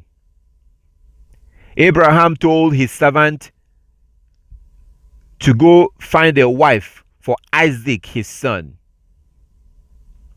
They found Rebekah and they married Rebekah, and they were bringing Rebekah back to Isaac. Genesis 24. Genesis 24. Rebekah has never met Isaac before. Isaac was going to be her husband, and she was being brought back to Isaac. And we start from verse 62. Genesis 24, 62. Genesis 24 from verse 62. Now Isaac had come from Beerhala Roy and was settled in Negab. Verse 63. Isaac went out in the evening to walk in the field, and looking up, he saw camels coming. Verse 64. And Rebekah looked up, and when she saw Isaac, she slipped quickly from the camel.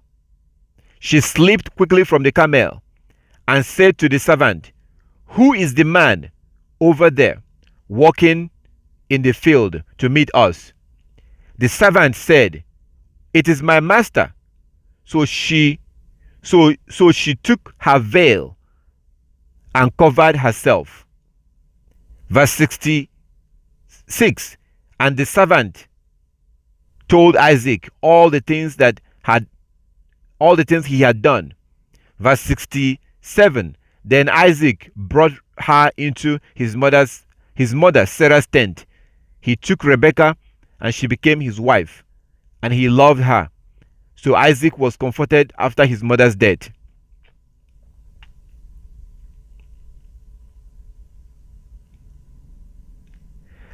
Verse 64. Genesis 24:64. And Rebekah looked up, and when she saw Isaac, she slipped quickly from the camel and said to the servant, "Who is the man over there walking in the field to meet us?" The servant said, "It is my master." So she took her veil and covered herself.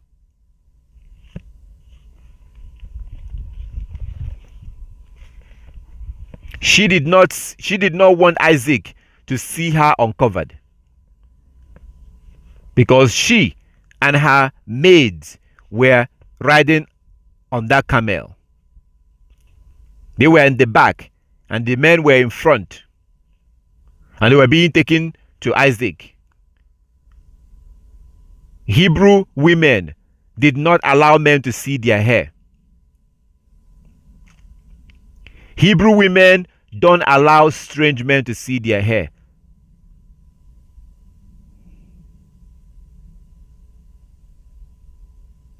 Go on YouTube and type in Muslim women protest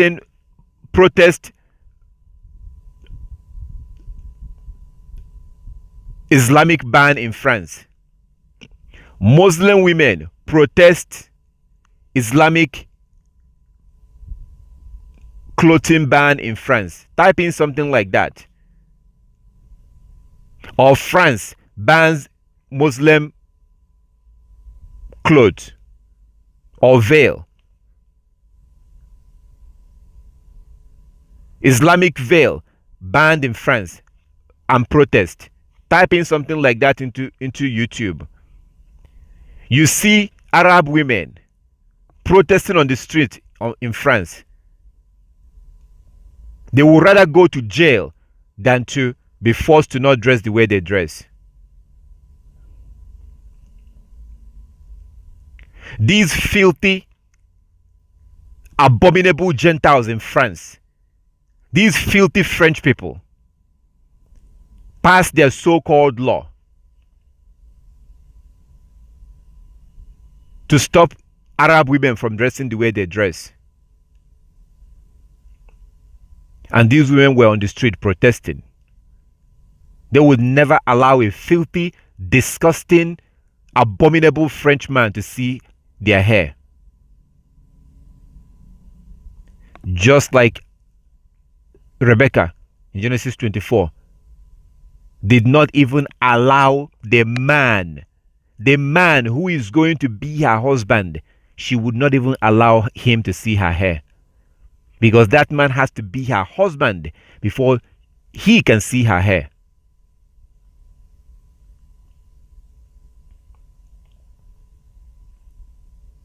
In the Hebrew culture, your husband can see your hair, your children can see your hair, but a man who is not your husband, you don't allow them to see your hair. But today we are shameless. We're walking after the hidden, the filthy hidden, those that the Most High hate, those that He would destroy. He's already destroying them. Look at how they're wasting away. Go on YouTube and type in European low birth rate. European low birth rate.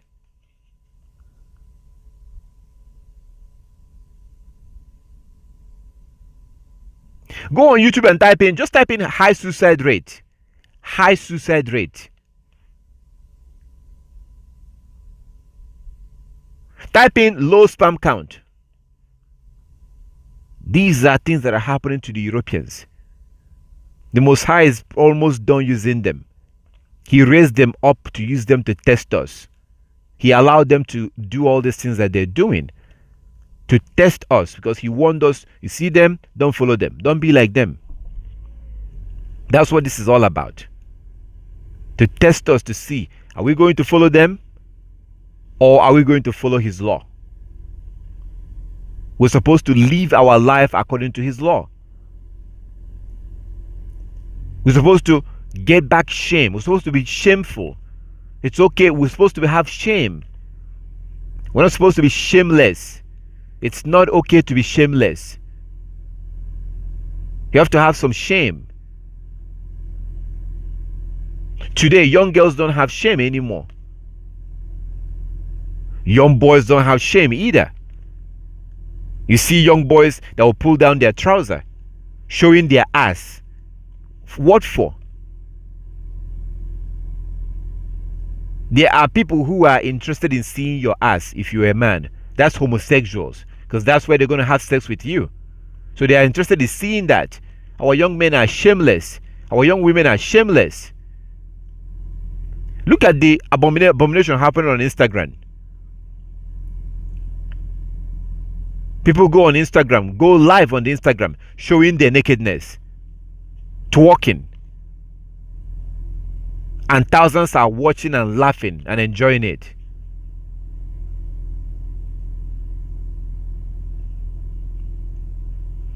Hebrew men and Hebrew women, as you can see, the Arabs, they are very shameful. We're supposed to have shame. We cover ourselves. If we're going to leave the house, if you're inside the house, you can lock the door, you can take off all your clothes and relax. If you want to go to bed at night 100% naked, that's fine. There's nothing wrong with that. If you want to be walking around the house and be naked, that as long as your children are not there. You cannot do that when your children are there. You cannot be naked in front of your children. You cannot show your nakedness to your children. If your children are there, no, you have to cover yourself. They might see your hair, but you have to cover your nakedness, your breast, your body. That has to be covered. If you're alone in the house, you can be naked. There's nothing wrong with that. But to step out of the house, where people will see you, you cover yourself. We're no longer, we're shameless. We're no longer shameful. Verse 12. Jubilees chapter 1 verse 12. Jubilees chapter 1 verse 12. Jubilees chapter 1 verse 12. And I will send witnesses unto them, that I may witness against them. But they will not hear, and will slay the witnesses, meaning they will kill the witnesses. Also, and they will persecute those who seek the Torah. And they will persecute, this is our Heavenly Father telling you that the Israelites will persecute those who seek the law. So this is the reason why I brought you to this chapter. It's the reason why we came here. So if you choose to start keeping the law, they will persecute you, starting from your family.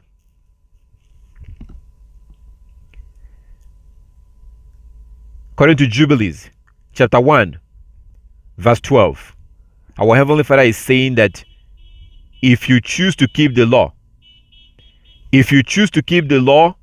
they will persecute you. Israelites will persecute you. And this usually starts with your loved ones. You see, strangers on the street don't really care. Your co-workers don't care that much. When you choose to start keeping the law, as the Most High said here in verse 12, Jubilees chapter 1 verse 12, once you decide that you want to keep his law, remember that he said that we will abandon his law.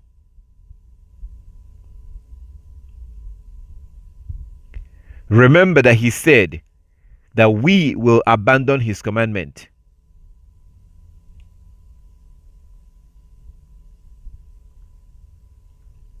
So it's very important to keep that in mind. He said in verse 8, look at verse 8.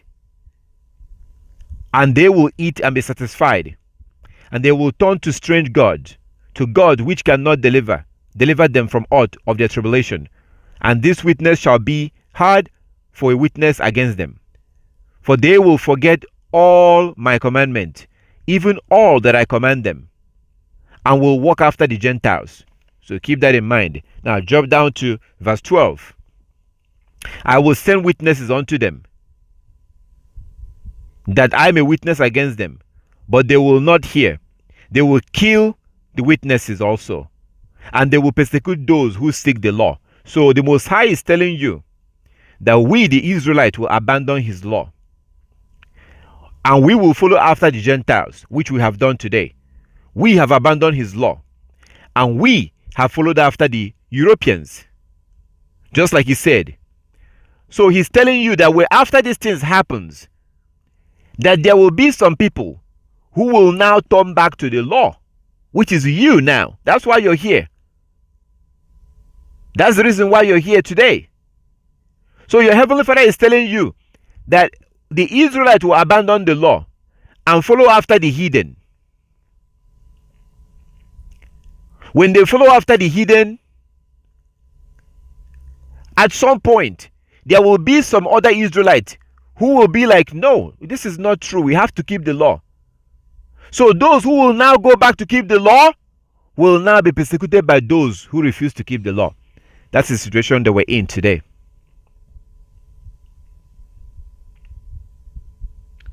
That is the situation that we're in today.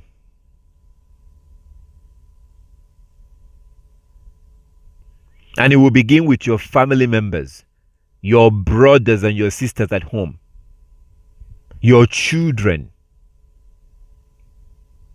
your mother, your father. That persecution will begin from them. This is the reason why Christ told us what he said in Matthew chapter 10. Matthew 10 from verse 34.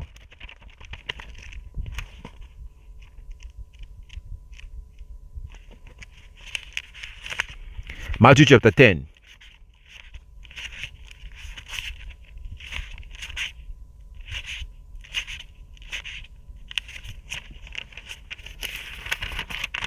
Matthew chapter 10. Matthew chapter 10 from verse 34. Matthew chapter 10 from verse 34. Do not think that I have come to bring peace to the earth. I have not come to bring peace, but a sword. Verse 35. For I have come to set a man against his father. Christ, Yeshua HaMashiach, said that he came to turn a father against his son. He came to create problem between father and the son. Christ came to bring division and problem between you and your father. That's Matthew chapter 10. This is Matthew chapter 10. Matthew chapter 10, Christ came to bring division between father and the children.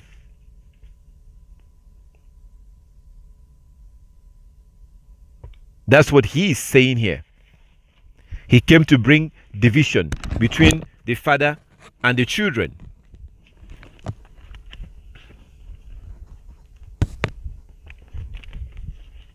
Is that not an interesting statement to make? That's a very interesting statement for him to make.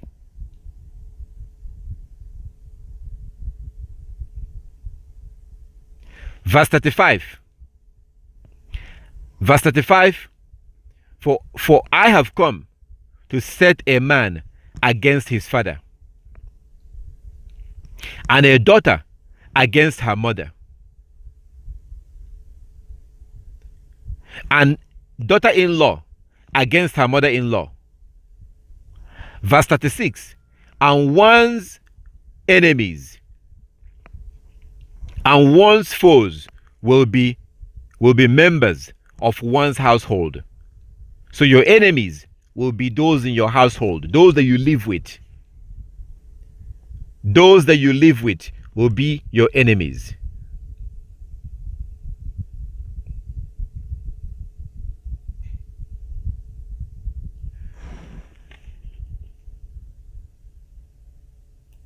So those that you live with will be your enemies. This is what Christ is saying here in Matthew chapter 10 from verse 34. So how can those that you live with be your enemy? As soon as you come back to the law, as soon as you begin to keep the law, your very first challenge will be those that you live with. All of a sudden, they become your enemy because they will be the first obstacle that you face. It could be your children.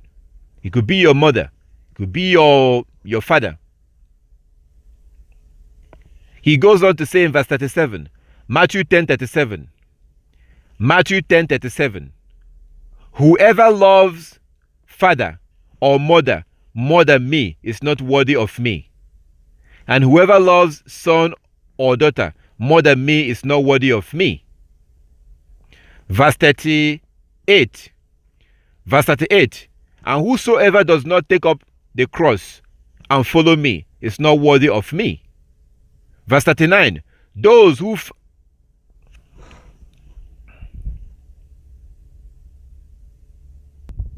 all right. So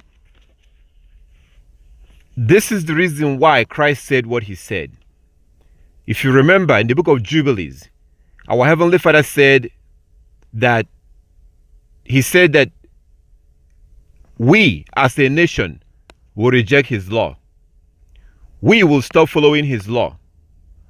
But eventually, there will be those who will come back to the law.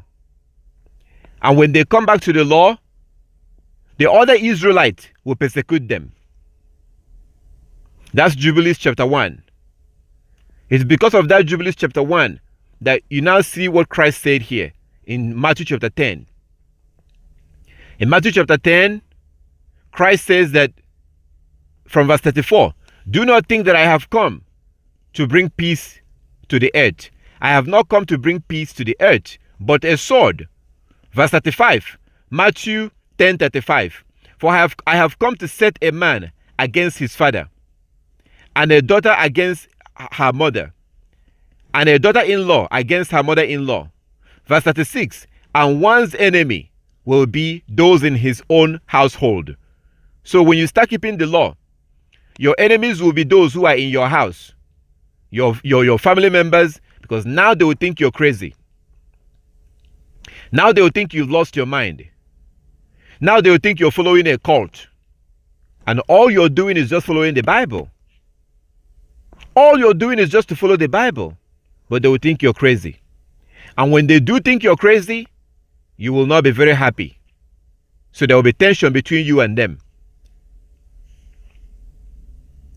He goes on to tell us that whoever loves their father, or whoever loves their mother, is not worthy of him.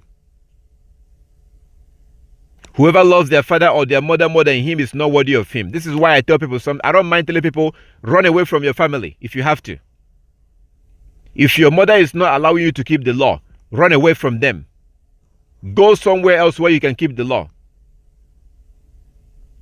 If your father is not allowing you to keep the law, stay away from him. If your mother is not allowing you to keep the law, stay away from her.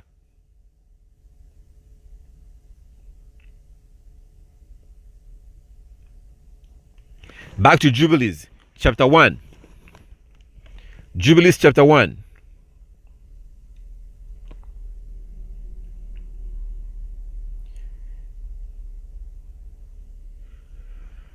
Verse 12. Jubilees, chapter 1, verse 12.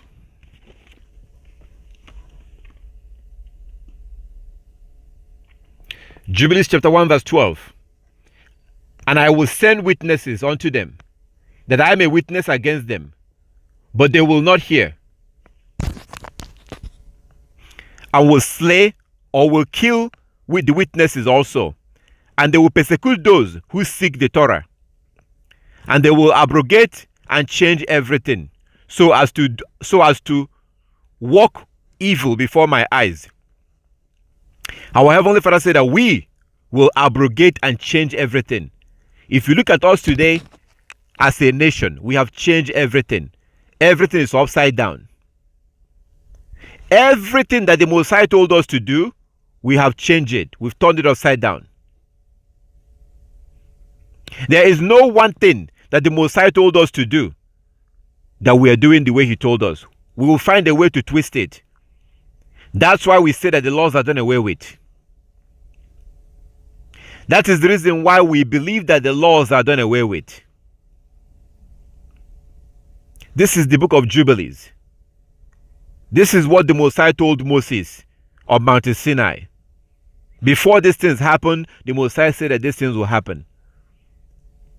So by believing that the laws are done away with, we condemn everything that the Most High told us. And that allows us to be able to pick and choose. Because we're saying that the words of the Most High is no longer valid. And our enemies, the heathen, the Gentiles, the Europeans, they are standing on the side and saying, yes, you're right. The laws are done away with. The children of Satan are telling us, yes, you're right. The laws are done away with.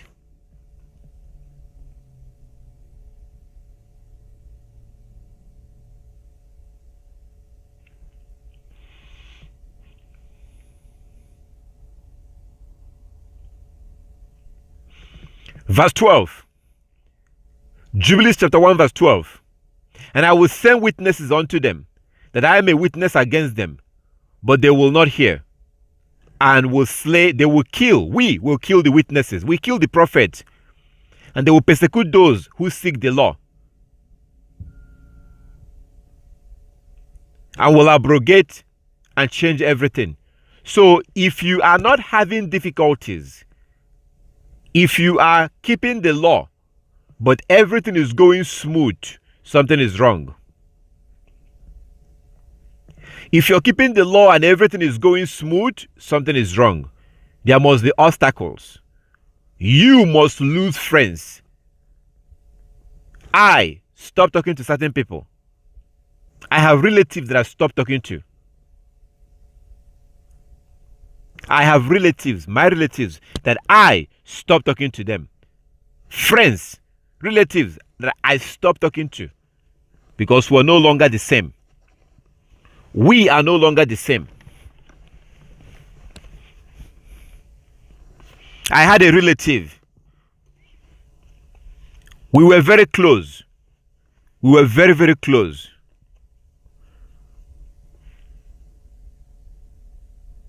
We were very close. And everything was fine. I remember one day, I usually go to their house regularly. I usually go there once in a while. And not the last time I went to their house, but towards the last time, I went to their house and we were having a conversation. This is like years ago, about some years ago. We're having a conversation and the conversation turned into the law. And they were saying things about me keeping the law. And I was trying to tell them that what I'm doing is found in their Bible.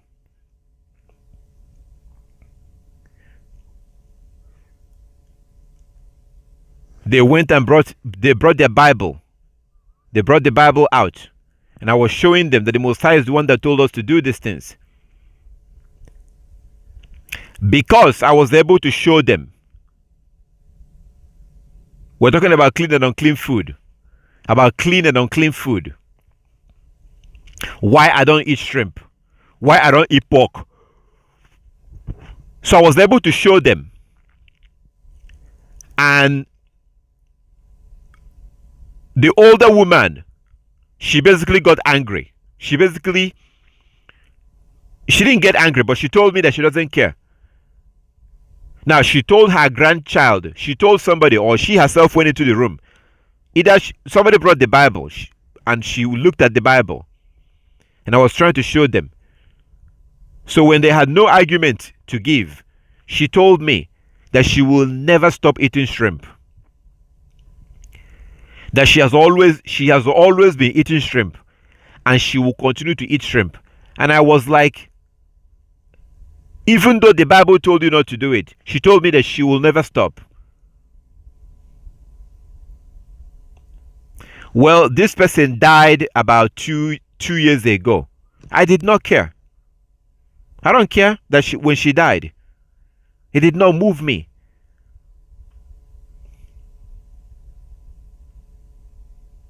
It wasn't something because when she was telling me that she will never stop eating shrimp, even though she was holding her Bible, she had her Bible next to her. And her daughter told me to never mention Sabbath in her house again, that she was born a Christian and she will be going to church and she will never stop going to church on Sunday. That day was the end of our relationship. That day was the end. When I left, I was having headache. My head was paining me because of the way we were talking, and I was trying to convince them. It was not long. The older woman, the grandmother, they went to church. I think they were coming out from the church. She was about to go into the car, or they were coming out. They were going, either it was at the parking lot of the church. They went to church at the parking lot. She collapsed, and that was it. She collapsed and died.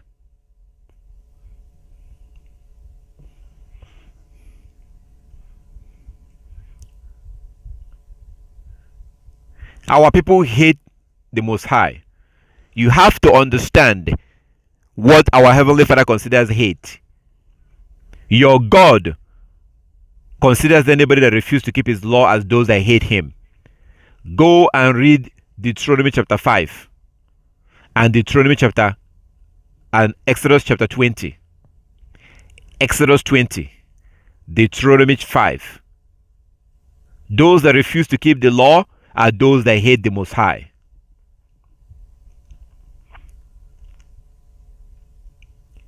Anybody that thinks you're crazy because you're keeping the law, anybody that thinks you lost your mind, or you're crazy, or you're part of a cult, or you're wrong, that is someone that hates the Most High. Now, I know they might be your child, they may be your son, they may be your daughter, they may be your friend, your sister, your brother. But you are the one that is being talked about here. You are the one that was talked about in verse 12 of Jubilees chapter 1. Jubilees chapter 1 verse 12. You are the one who is going back to seek the Torah. You are the one who is going back to keep the law. And those who are opposing you, those who think you're wrong, they are the evil one that God is talking about here.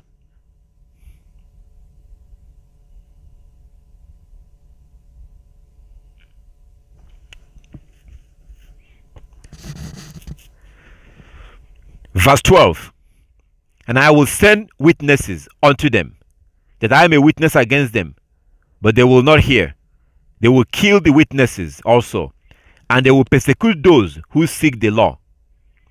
And they will abrogate and change everything, so as to walk evil before my eyes. Verse 13. And I will hide my face from them. Jubilees chapter 1:13. Jubilees 1:13. And I will hide my face from them. I will hide my face from them. I will hide my face from them.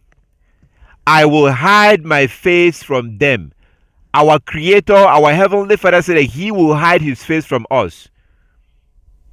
I want you to imagine a child who is being attacked by a wild animal or by other children, and their parents turn their face to the other way.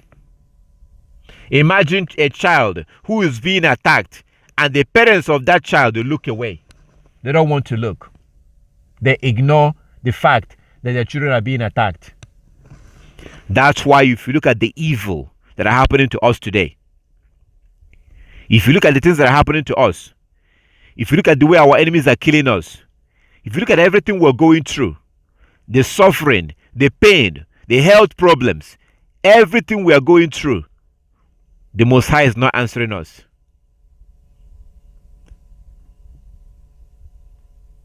Our Heavenly Father is not answering us. He's not. Proverbs 28 verse 9. Proverbs 28 verse 9. Proverbs 28 verse 9. Anyone that turns their ear from hearing the law The Most High does not hear them. Their prayer is an abomination. We refuse to keep the law, and yet we're praying. Who are we fooling? I want you to look at us as a nation, wherever you are. Any country that you are in, look at your people. Look at the way we're suffering. God has ignored us. Our Heavenly Father has ignored us. That is the truth. This is a very painful truth that we don't want to admit. Can you say that God is answering our prayer right now? Can you really be honest?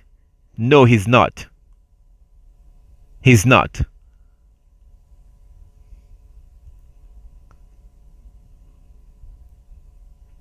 Look at the scriptures and see what happens when the Most High answers people's prayer. Action. When the Most High answers our prayer, action. Today we are pretending. We're deceiving ourselves and pretending that God is hearing us. No, He's not. He has ignored us. He has ignored us. Our enemy will come against us. They're killing us. They're murdering us. They're ruling over us. They're oppressing us. And nothing is happening. So we need to stop fooling ourselves. We need to stop pretending that God is hearing us. He's not hearing us. But we want to deceive ourselves. See, we hate ourselves. We are such a liar. We lie to ourselves. We pretend that, oh, God is good. God is good. He's not hearing us. Our God is ignoring us. That's just the truth. Look at us as our nation. Look at the things that we're going through.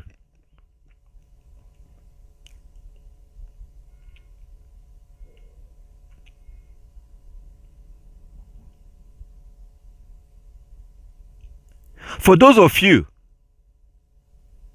that is in Africa or that knows Africa, look at what the Muslims are doing to us. Look at what we're going through around the world.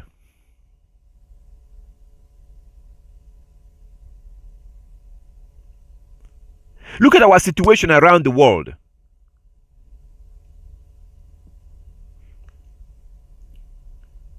The Most High is not hearing us. He's not answering our prayer. This is the reason why, after some time, some of us will realize this truth.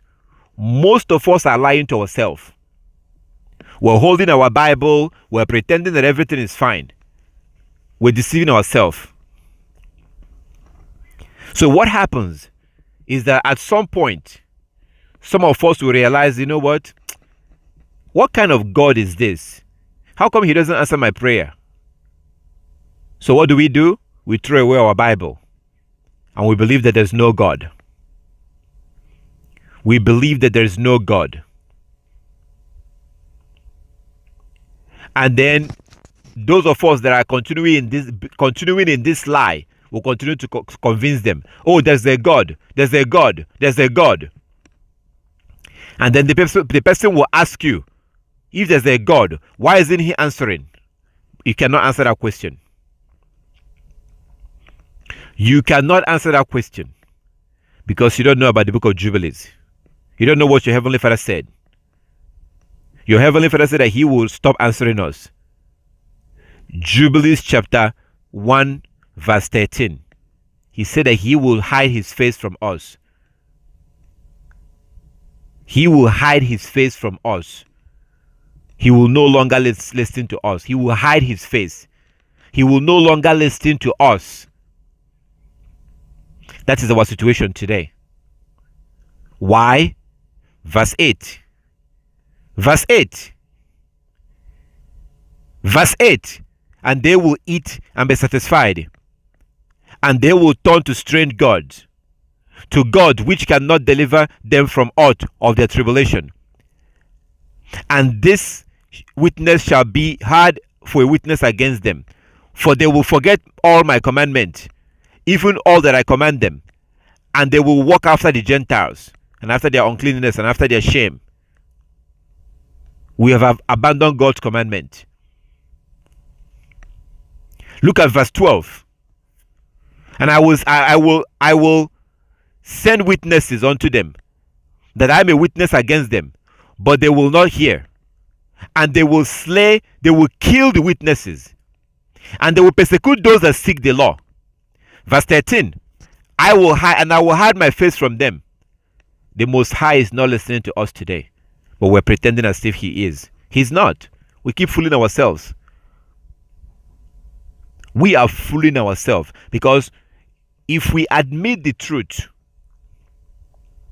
if we will be honest enough to admit the truth, admit the fact, and say the truth that the Most High is no longer listening to us, if we admit that truth, if we admit and confess that truth, then we should ask ourselves, why is he not listening? Why is he not answering our prayer? If we're really being honest, we will see that it's because we have abandoned his law. Because we have abandoned his law. That means that we have to go back to his law so that he can turn his face back to us again. But we don't want to abandon, we don't want to go back to the law. We want to continue eating whatever we want to eat. We want to continue dressing however we want to dress. We want to continue going to church whenever we want. We want to continue doing whatever we want to do. And doing whatever we want to do, dressing however we want to dress, doing everything we want to do, is the reason why the Most High turned his face away from us, because we refuse to follow his law. So we continue pretending as if he's answering our prayer. After some time, some of us will realize that he's not answering our prayer. What do? We abandon. That's when we become atheists. At that point, this is the reason why when you see our people who are atheists and you ask them why, they will tell you there's no God. You tell them no, there's a God. They say no, there's no God. No, there's a God. No, there's no God. And then they will ask you, how come he doesn't answer prayers? You have nothing to say to them, because you yourself, you don't want to admit the truth. It's time for us to admit the truth, which is the fact that the Most High is no longer answering us. Let us stop pretending. Let us stop pretending. When the Most High answers your prayer, something is happening. Action. Action. Action. That's what happens. And we don't have any actions today. It's not happening the way it's supposed to. Let us acknowledge that, admit that, so we can ask, why is he not answering? We don't even have to look too far to find out. Proverbs 28 verse 9. Proverbs 28 verse 9. Proverbs 28 verse 9. Anyone that turns their ear from hearing the law, their prayer is an abomination. The Most High will never hear you when you are ignoring his law. When you refuse to wear your fringes. When you are not keeping the Sabbath using the moon. When you're not dressing the way you're supposed to. When you're shaving your beard.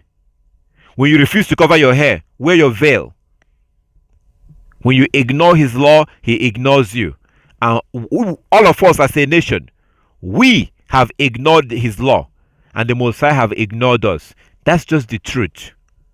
It's time for us to stop pretending as if God is hearing us. He's not hearing us. Go and ask for something right now. Let's see if God will do it for you. He's ignoring us because we're ignoring his law. We're not being honest. We're not working hard enough in our repentance. We have to keep the law with all our heart and with all our soul. We have to keep the law with all our heart and with all our soul, and stop pretending. Jubilees chapter 1 verse 12. And then from verse 13. Jubilees chapter 1 verse 13. Jubilees 1:13. Jubilees chapter 1:13. And I will hide my face from them, and I will deliver them into the hands of the Gentiles for captivity. I will deliver them into the hands of the Gentiles for captivity. I will deliver them into the hands of the Gentiles for captivity. Why is it that, how many people have we taken as slaves? How many people have we taken as slaves? Why is it that we are the ones that have to be taken as slaves?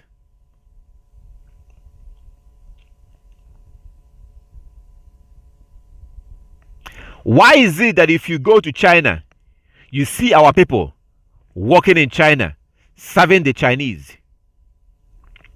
You go to Japan, you see our people working in Japan, serving the Japanese.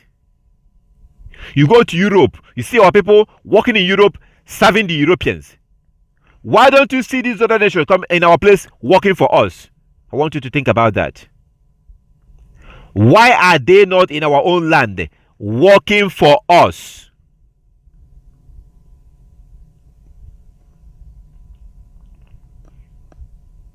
Why do we have to be the one that will live in their place working for them? If you look at the whole world right now, our people are the only ones who are in every country working for those that we're living with, serving them.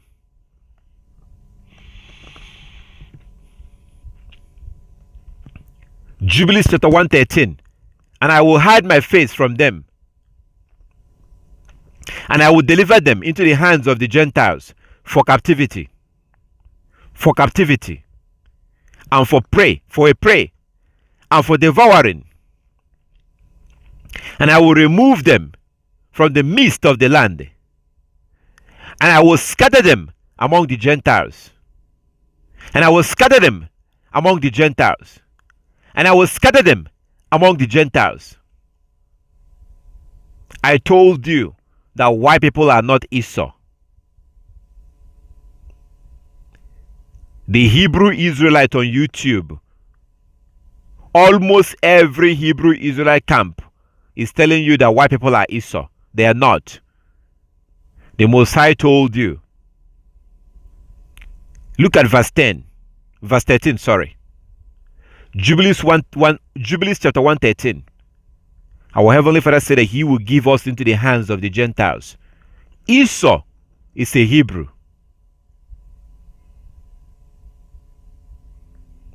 Esau is the father of the Edomites. Esau is the father of the Edomites.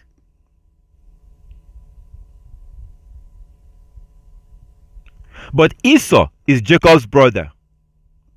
And Jacob and Esau came from Abraham. They are both Hebrews. Esau is a Hebrew.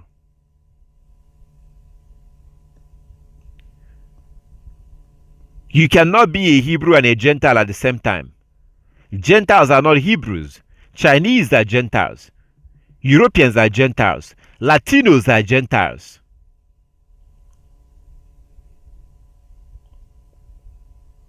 So if you look at Jubilees chapter 113, your Heavenly Father said that He will hand us over into the hands of the Gentiles. Not into the hands of the Edomites. No. Because Edomites are your brother. Deuteronomy chapter 13 or chapter 23. Deuteronomy chapter 23. The book of Deuteronomy chapter 23. The Most High said that the Edomites are our brother. Why did He say that? Why did our Heavenly Father say that the Edomites are our brother? Because they came from Esau. And Esau and Jacob are brothers.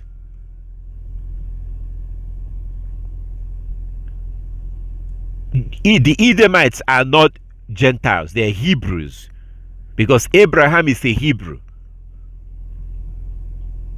Isaac, Jacob, and Esau came from Abraham. They are Hebrews. Ishmael came from Abraham. He's a Hebrew too. So we are Hebrew Israelites. The Arabs are Hebrew Ishmaelites. So those who are saying that white people are Esau, they are wrong. Non-Israelites are Gentiles. Those who are Hebrews are not described as Gentiles because they came from Abraham. And Abraham was dealing with the Gentiles. Abraham was not a Gentile. The children that came from Abraham are not Gentiles. So that's a very wicked doctrine. It's a wrong doctrine. In Jubilees chapter 113, your Heavenly Father told you that He said in verse 13, I will hide my face from them, and I will deliver them into the hands of the Gentiles for captivity. The Most High gave us into the hands of the Europeans. That's why they took us as slaves, for captivity, and for prey, and for devouring. And I will remove them from the midst of the land, and I will scatter them among the Gentiles. Verse 14, and they will forget all my law, and all my commandment, and all my judgment, and will go astray as to the new moons, and Sabbaths, and festivals, and jubilees, and ordinances.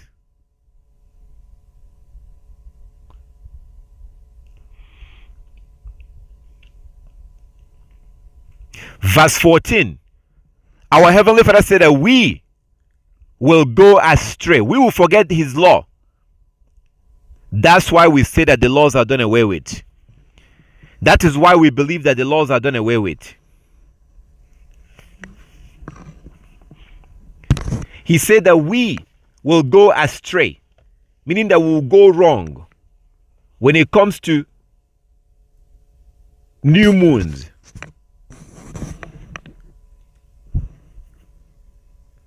More than 95% of our people, more than 95%, more than 98% are no longer observing the new moon. Almost all of our people no longer observe the new moon. Just like he said here. We are no longer observing the new moon day. Not anymore. Jubilees chapter 1 verse 14. He said that we will go astray as to new moons. We are no longer observing the new moon, just like our Heavenly Father said. We're no longer observing the Sabbath, just like He told us. Because His Sabbath is based on the new moon. We're no longer observing the feast days, just like He told us. We're no longer observing the year of Jubilee, just like He told us.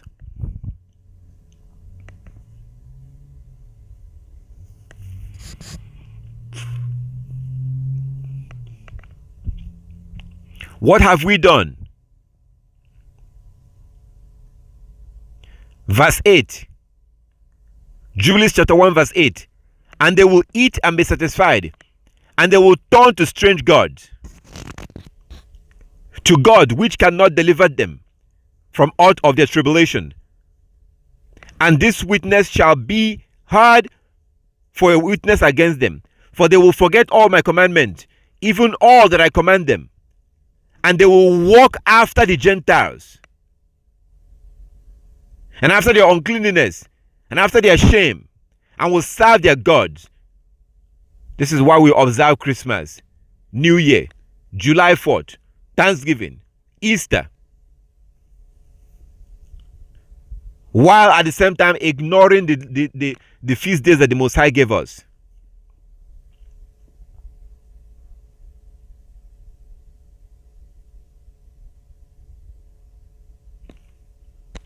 Verse 14, Jubilees 1:14, and they will forget all my Torah, all my law, and all my commandment, and all my judgment, and will go astray as to the new moons, and the Sabbath, and the festivals, and jubilees, and ordinances. Verse 15. Verse 15. And after this, they will turn to me from among the Gentiles, with all their heart and with all their soul and with all their strength. And I will gather them from among the Gentiles, and they will seek me. And I will gather them from among the Gentiles, and they will seek me. And I will gather them from among the Gentiles.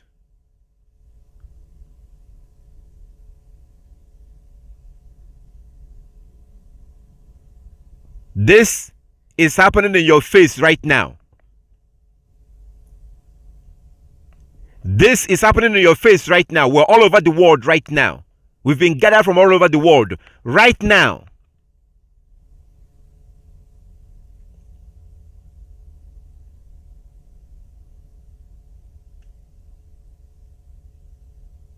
We have a brother here who is in Uganda. We have a sister in France. We have a sister in Germany. We have a sister in London. We're all over.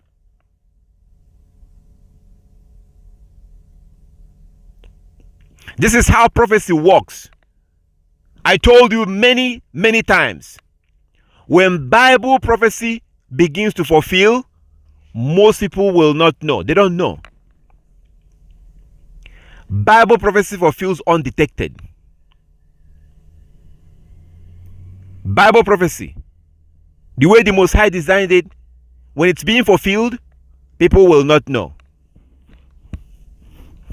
Usually, when a Bible prophecy is given, usually when the Most High said that something will happen,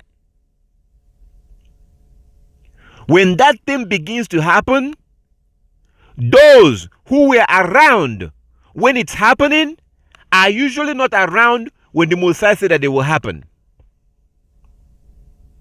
I really wish that you will understand this. This is a very simple thing to understand. When our Heavenly Father said that something will happen, because we have a limited time in this world, because we have a limited time to live, typically, those who are alive when that thing is happening, usually they are not alive when the Most High said that that thing will happen. So, for example, the Most High said, I will scatter the Israelites among the nations, but in the last days, I will gather them back. Do you think that those that he scattered around the world are the same people that he will gather back?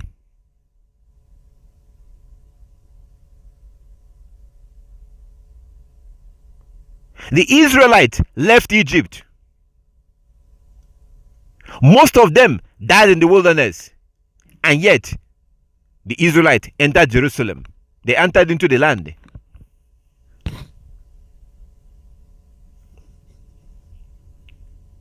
This is the reason why people did not believe that Christ was the anointed one.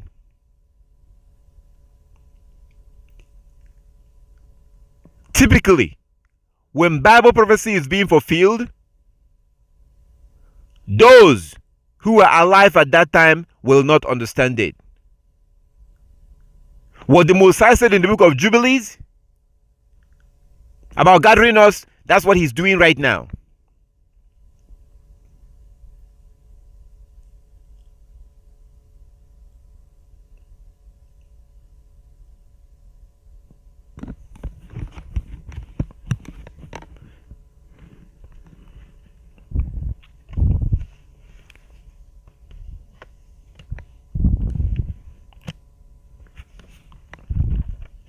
First Corinthians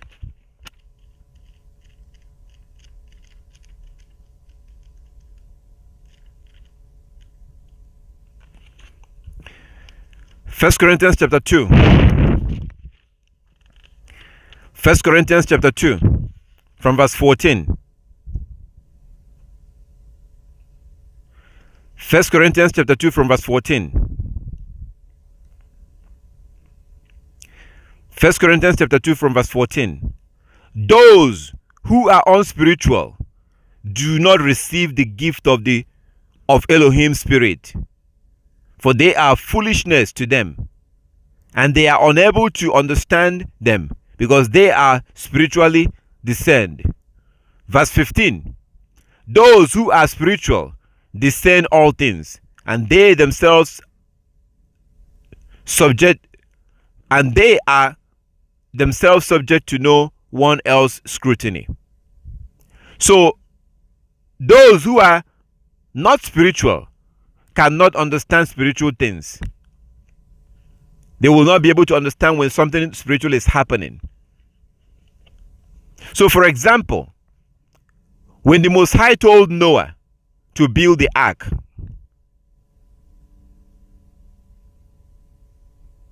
from that time to the time that the Most High began to flood the earth, those who were drowning will not even understand what was happening to them. All they saw is just water coming from the sky and from the ground. But it will never occur to them. It will not occur to them that this was what the Most High said. They wouldn't know it. It will not make any sense to them.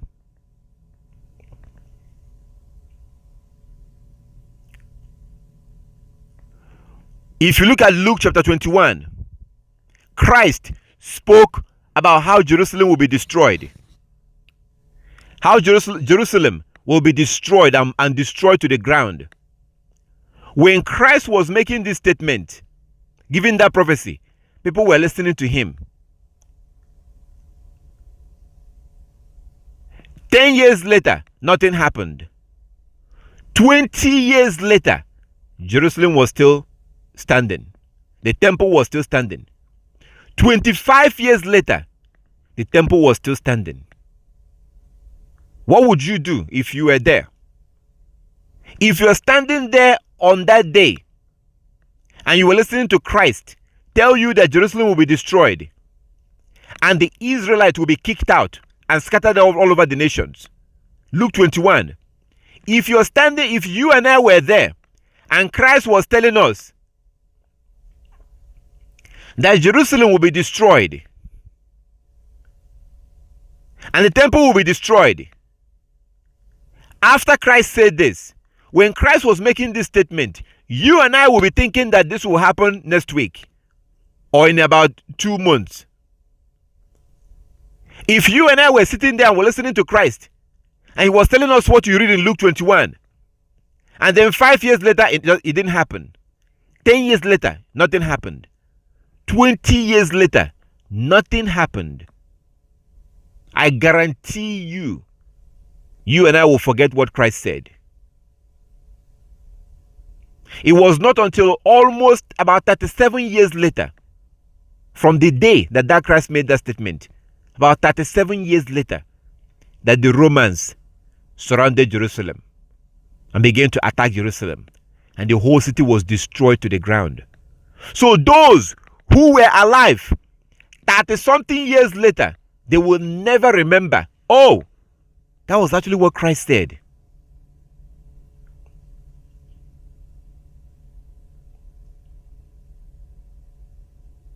It will not occur to them. Most of them will not even remember. When someone is telling you that something is going to happen, you're expecting it will happen next week or next month or in a few months. You don't think that it's going to happen in 30-something years or 40 years later. That's not what you're thinking. It doesn't occur to you that that's how it's going to happen.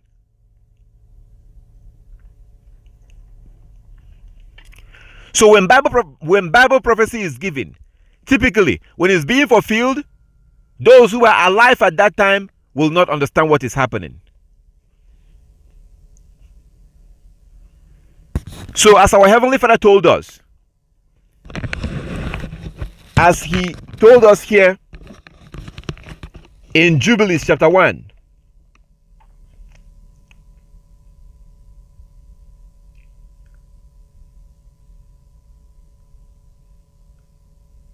from verse 15, Jubilees chapter 1 verse 15, Jubilees 1:15, and after this they will turn to me from among the Gentiles. That's what happened to you. when you begin to seek the law, when you become interested in keeping the law, when you begin to keep the law, you are turning back to him from among the Gentiles. With all your heart and with all your soul, we're supposed to turn back. With all our heart and with all our soul and all our strength. Meaning that we have to do something. It's not just talking. We have to do something. We have to keep the law. Action with your strength. He said, and I will gather them from I will gather them from amongst all the Gentiles, and they will seek me, so that I shall be found of them, when they seek me with all their heart and with all their soul. So today we've been gathered. We're in one place because of the Most High, because of His law. The only reason why you're here today is because you became interested in keeping the law. If you're not interested in keeping the law, this whole thing will be like a joke to you. You will not take it seriously. You become interested in keeping the law, then the Most High gives you opportunity to be able to meet with others who are keeping the law, and be able to worship together with those who are keeping the law. That's what's happening now. That is exactly what we're going through.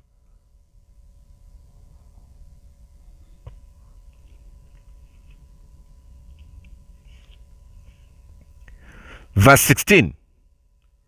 And I will disclose to them abundant peace, abundant shalom with righteousness, and I will remove them. And I will remove them the plant of uprightness, and with all my heart and with all my soul, and they shall be for a blessing and not for a curse, and they shall be the head and not the tail. So the Most High is saying that if we turn back to Him with all our heart and with all our soul,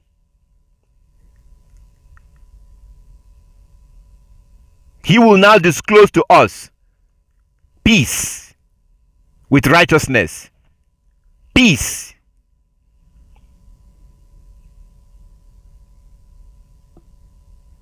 And I will remove them the plant of uprightness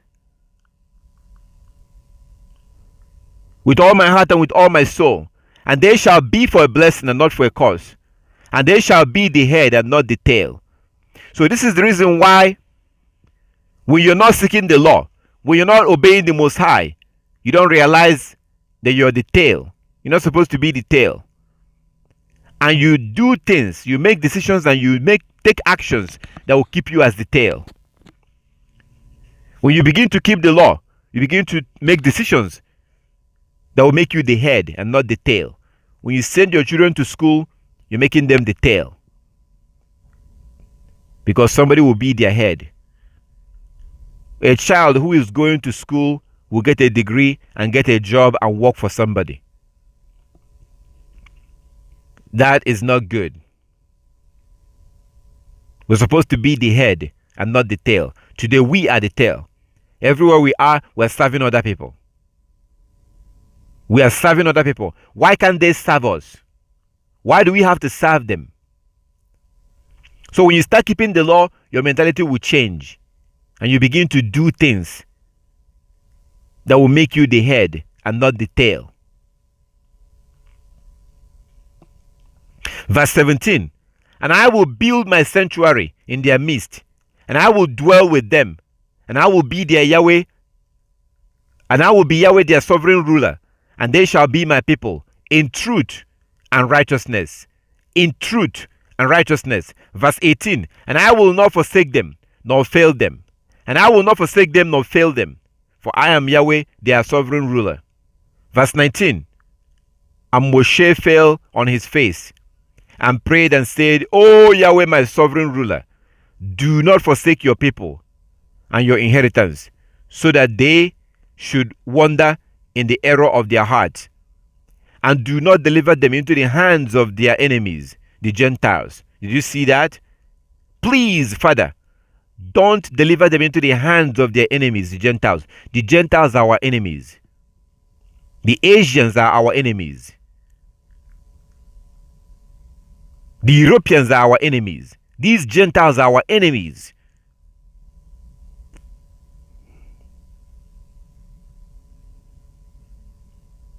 They are the ones who are the top, the head, and we are the tail. Even though it's supposed to be the other way around. Moses was begging the Most High. After everything the Most High just said, Moses was begging our Heavenly Father, please. Verse 19, Jubilees 1:19. And Moshe fell on his face and prayed and said, O Yahweh, my sovereign ruler, do not forsake your people and your inheritance, so that they should wander in their error, in the error of their heart. And do not deliver them into the hands of their enemies, the Gentiles, lest they should rule over them and cause them to sin against you. Lest they should rule over them, lest the Gentiles should rule over them and cause them to sin against you. Today they rule over you. You cannot keep the Sabbath because the heathen are ruling over you and refuse that and insist that you must walk on the seventh day. You must walk on the Sabbath day. You must shave your beard. That's what Moses was talking about. When the heathen rules over you, when the Gentiles rule over you, when your enemies rule over you, they will cause you to break the law.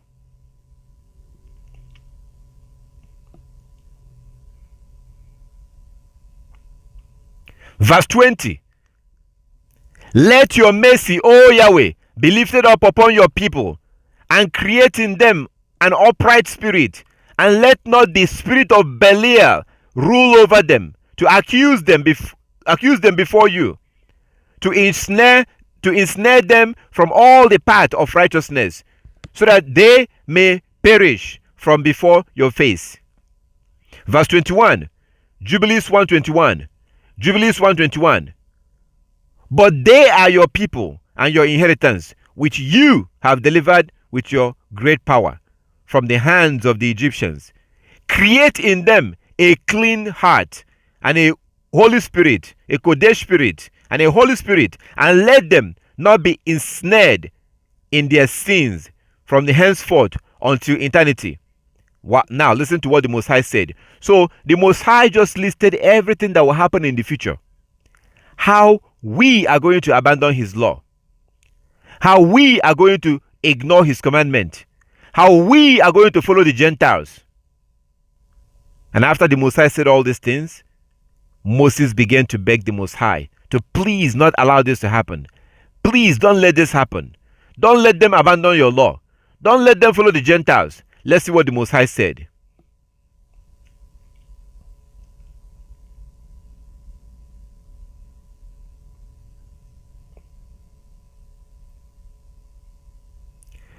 Verse 22. Jubilees chapter 122. Jubilees 122. And Yahweh said to Moshe, I know their contrariness and their thought and their stiff-neckedness, their stubbornness. I know their contrariness and their thought and their stubbornness. And they will not be obedient till they confess their own sin and the sin of their fathers. Verse 23. And after this, they will turn to me in all uprightness and with all their heart and with all their soul. And I will circumcise the foreskin of their heart and the foreskin of the heart of their seed. And I will create in them a holy spirit, a Kodesh spirit, and I will cleanse them so that they shall not turn away from me from that day unto eternity. Verse 24. And their soul will cleave to me and to all my commandment. Take a very good look at verse 4. Verse 24. Verse 24. Jubilees 124. Jubilees 124. This is what your God says. Jubilees chapter 124. And their soul shall cleave to me, and to all my commandment. And they will fulfill all my commandment, and I will be their Abba, and they shall be my children. I will be their father, and they shall be. So the Messiah is saying that turning back to him means keeping all his commandment. Repentance means keeping all his commandment.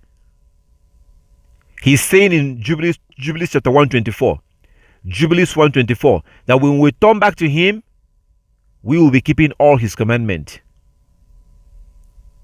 That is how to solve the problem. The problem we have with our Heavenly Father is that we refuse to keep the commandment.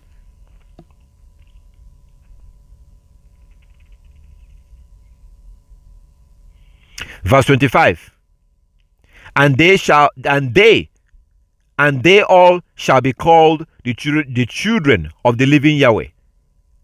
And every Malik and every spirit shall know, yes, they shall know that these are my children, and that I am their father in uprightness and in righteousness, and that I love them. Verse 26. And do you write down for yourself all these words which I declare unto you on this mountain, the first and the last, which shall come to pass in all the divisions of the days, in the Torah, and in the testimony, and in the weeks, and in the jubilees, unto eternity, until I descend and dwell with them throughout eternity. Until I descend and dwell with them throughout eternity. Until I descend and dwell with them throughout eternity. Until I descend and dwell with them throughout eternity. Until I descend. Verse 27. And he said to me, the Malik of the presence, write for Moshe from the beginning of the creation till my sanctuary has been built among them for all eternity. So this is what we're waiting for right now. This is what we're waiting for him to descend, for him to return back, for him to descend, for him to return back. That's what we're waiting for. Daniel chapter 7 from verse 9. Daniel chapter 7 from verse 9.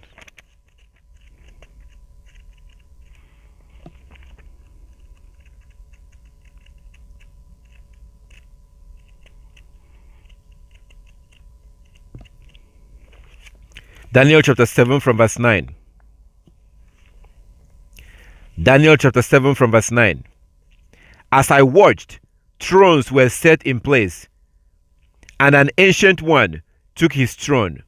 His clothing was white as snow, and the hair of his head like pure wool. His throne was fury flame, and its wheels were burning fire. Verse 10. A stream of fire issued and flowed out from his presence.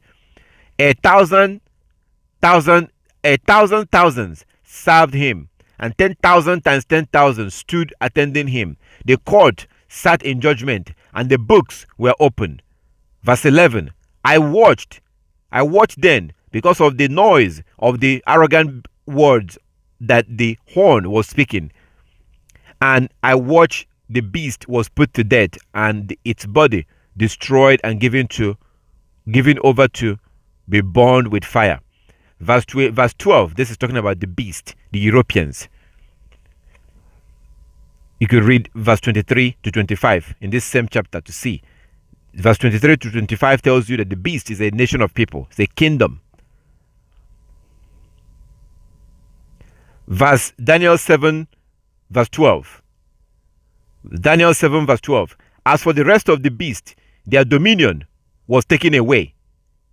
Their authority, their power. They have power right now. They have authority right now. They can do whatever they want. They rule over you. They oppress you. Nothing happens. But their dominion will be taken away from them. Verse 12. As for the rest of the beast, their dominion was taken away, but their lives were prolonged for a season and a time. Verse 13. As I watched in the night vision, I saw one like a human being coming with the cloud of heaven, and he came to the Ancient One and was presented before him. Verse 14, to him was given dominion and glory and kingship, that all the peoples, nations, languages should serve him. His dominion is everlasting dominion that shall never pass away, and his kingship is one that shall never be destroyed. So this is what we're looking forward to right now.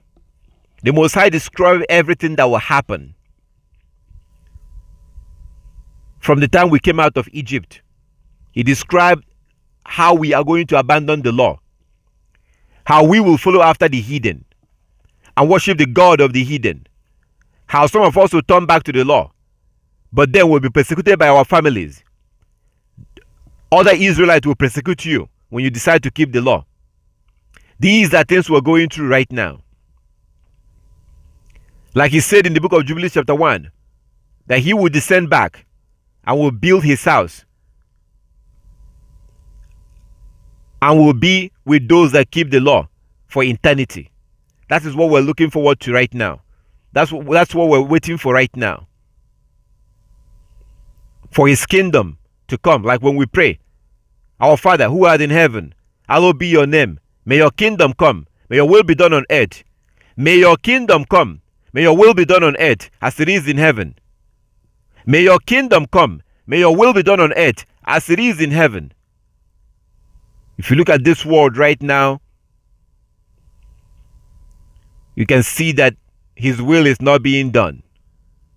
So he told us to be holy, to be set apart, to be different, to not join the other people, to keep the law. When he returns, he will destroy those that refuse to keep the law. His kingdom will be for those that kept the law. Those who are keeping the law right now, people will laugh at them. People will mock them. People will persecute them. People will say all kinds of evil things against them. Like Christ says in Matthew chapter 5. Matthew chapter 5, Christ described what will happen to you when you're keeping the law. And if it's not happening to you, then you're not being serious. If you're being serious, these things will happen to you. Matthew chapter 5.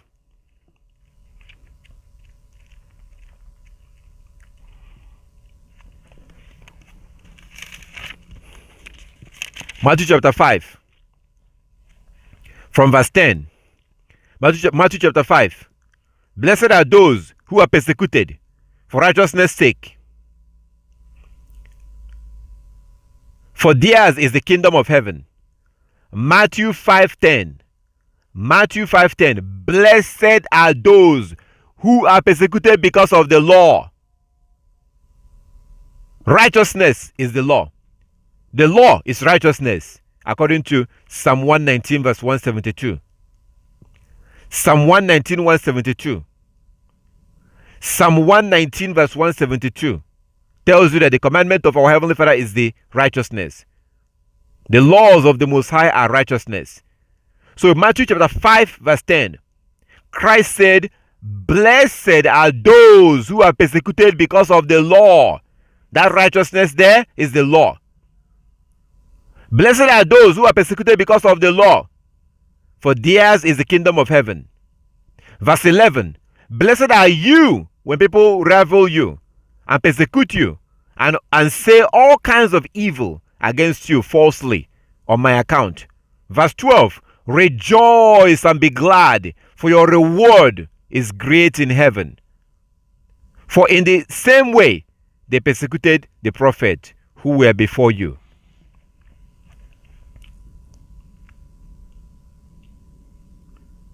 So you need to get your hands on the Book of Jubilees.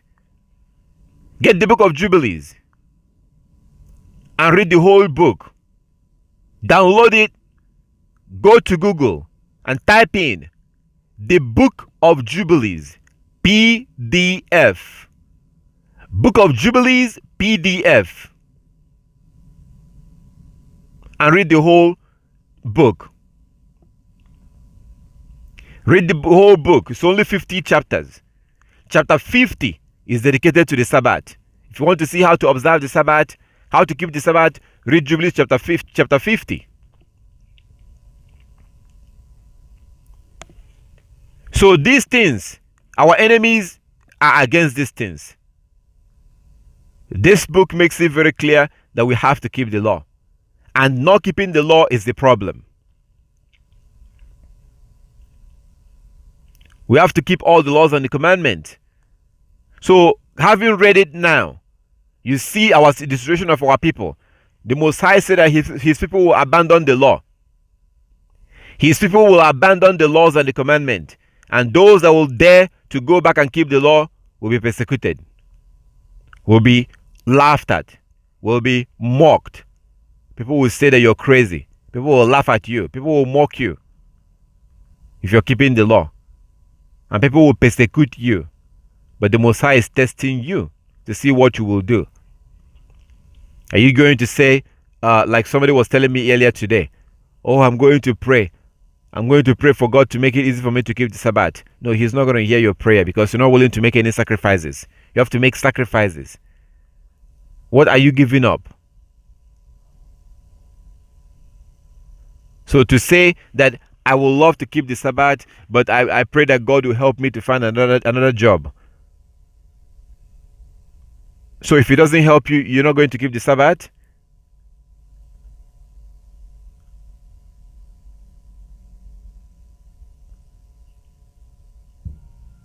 We have to start being honest to ourselves.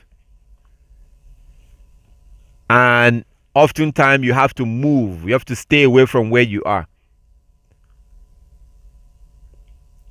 Our Heavenly Father wanted Abraham to leave his family. Genesis chapter 12. He wanted Lot to get away from Sodom.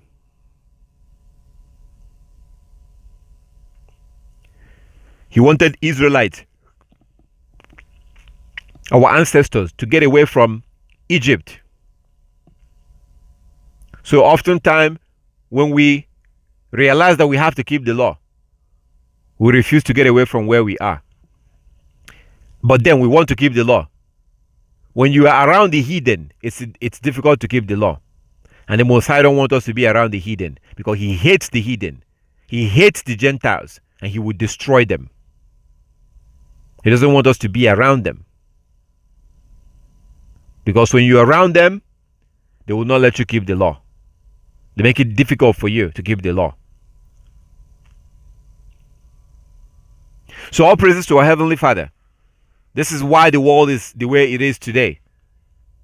This is why we have to embrace and hold on to the law and keep the laws with all our heart and with all our soul. That's the number one thing we need to do. And try to stay away from those that will try to distract us or deceive us from keeping the law. The law is the solution. The law is the key. It's really, really clear if you read the Book of Jubilees, which I really encourage you to read the whole chapter of the Book of Jubilees. Read the whole book. It's 50 chapters. Read the whole book. By the time you're done, you're going to learn a lot. So all praises to our Heavenly Father. I thank the Most High for everything. I thank the Most High for His love and His kindness, His mercy, for opening our eyes and for teaching us. I'm very grateful. I'm very thankful for everything the Most High have done for us. I'm very, very grateful. And I pray that wherever you are, you will continue keeping the law. You will continue observing the law with all your heart and with all your soul. Get your fringes. Put on your fringes. Grow your beard. Keep the Sabbath using the moon. Observe the new moon days. Dress moderately. Stop eating unclean food. We have to keep these laws and we have to keep growing. Have to keep reading the other scriptures that you haven't read before, like the Apocrypha. We have to observe these things.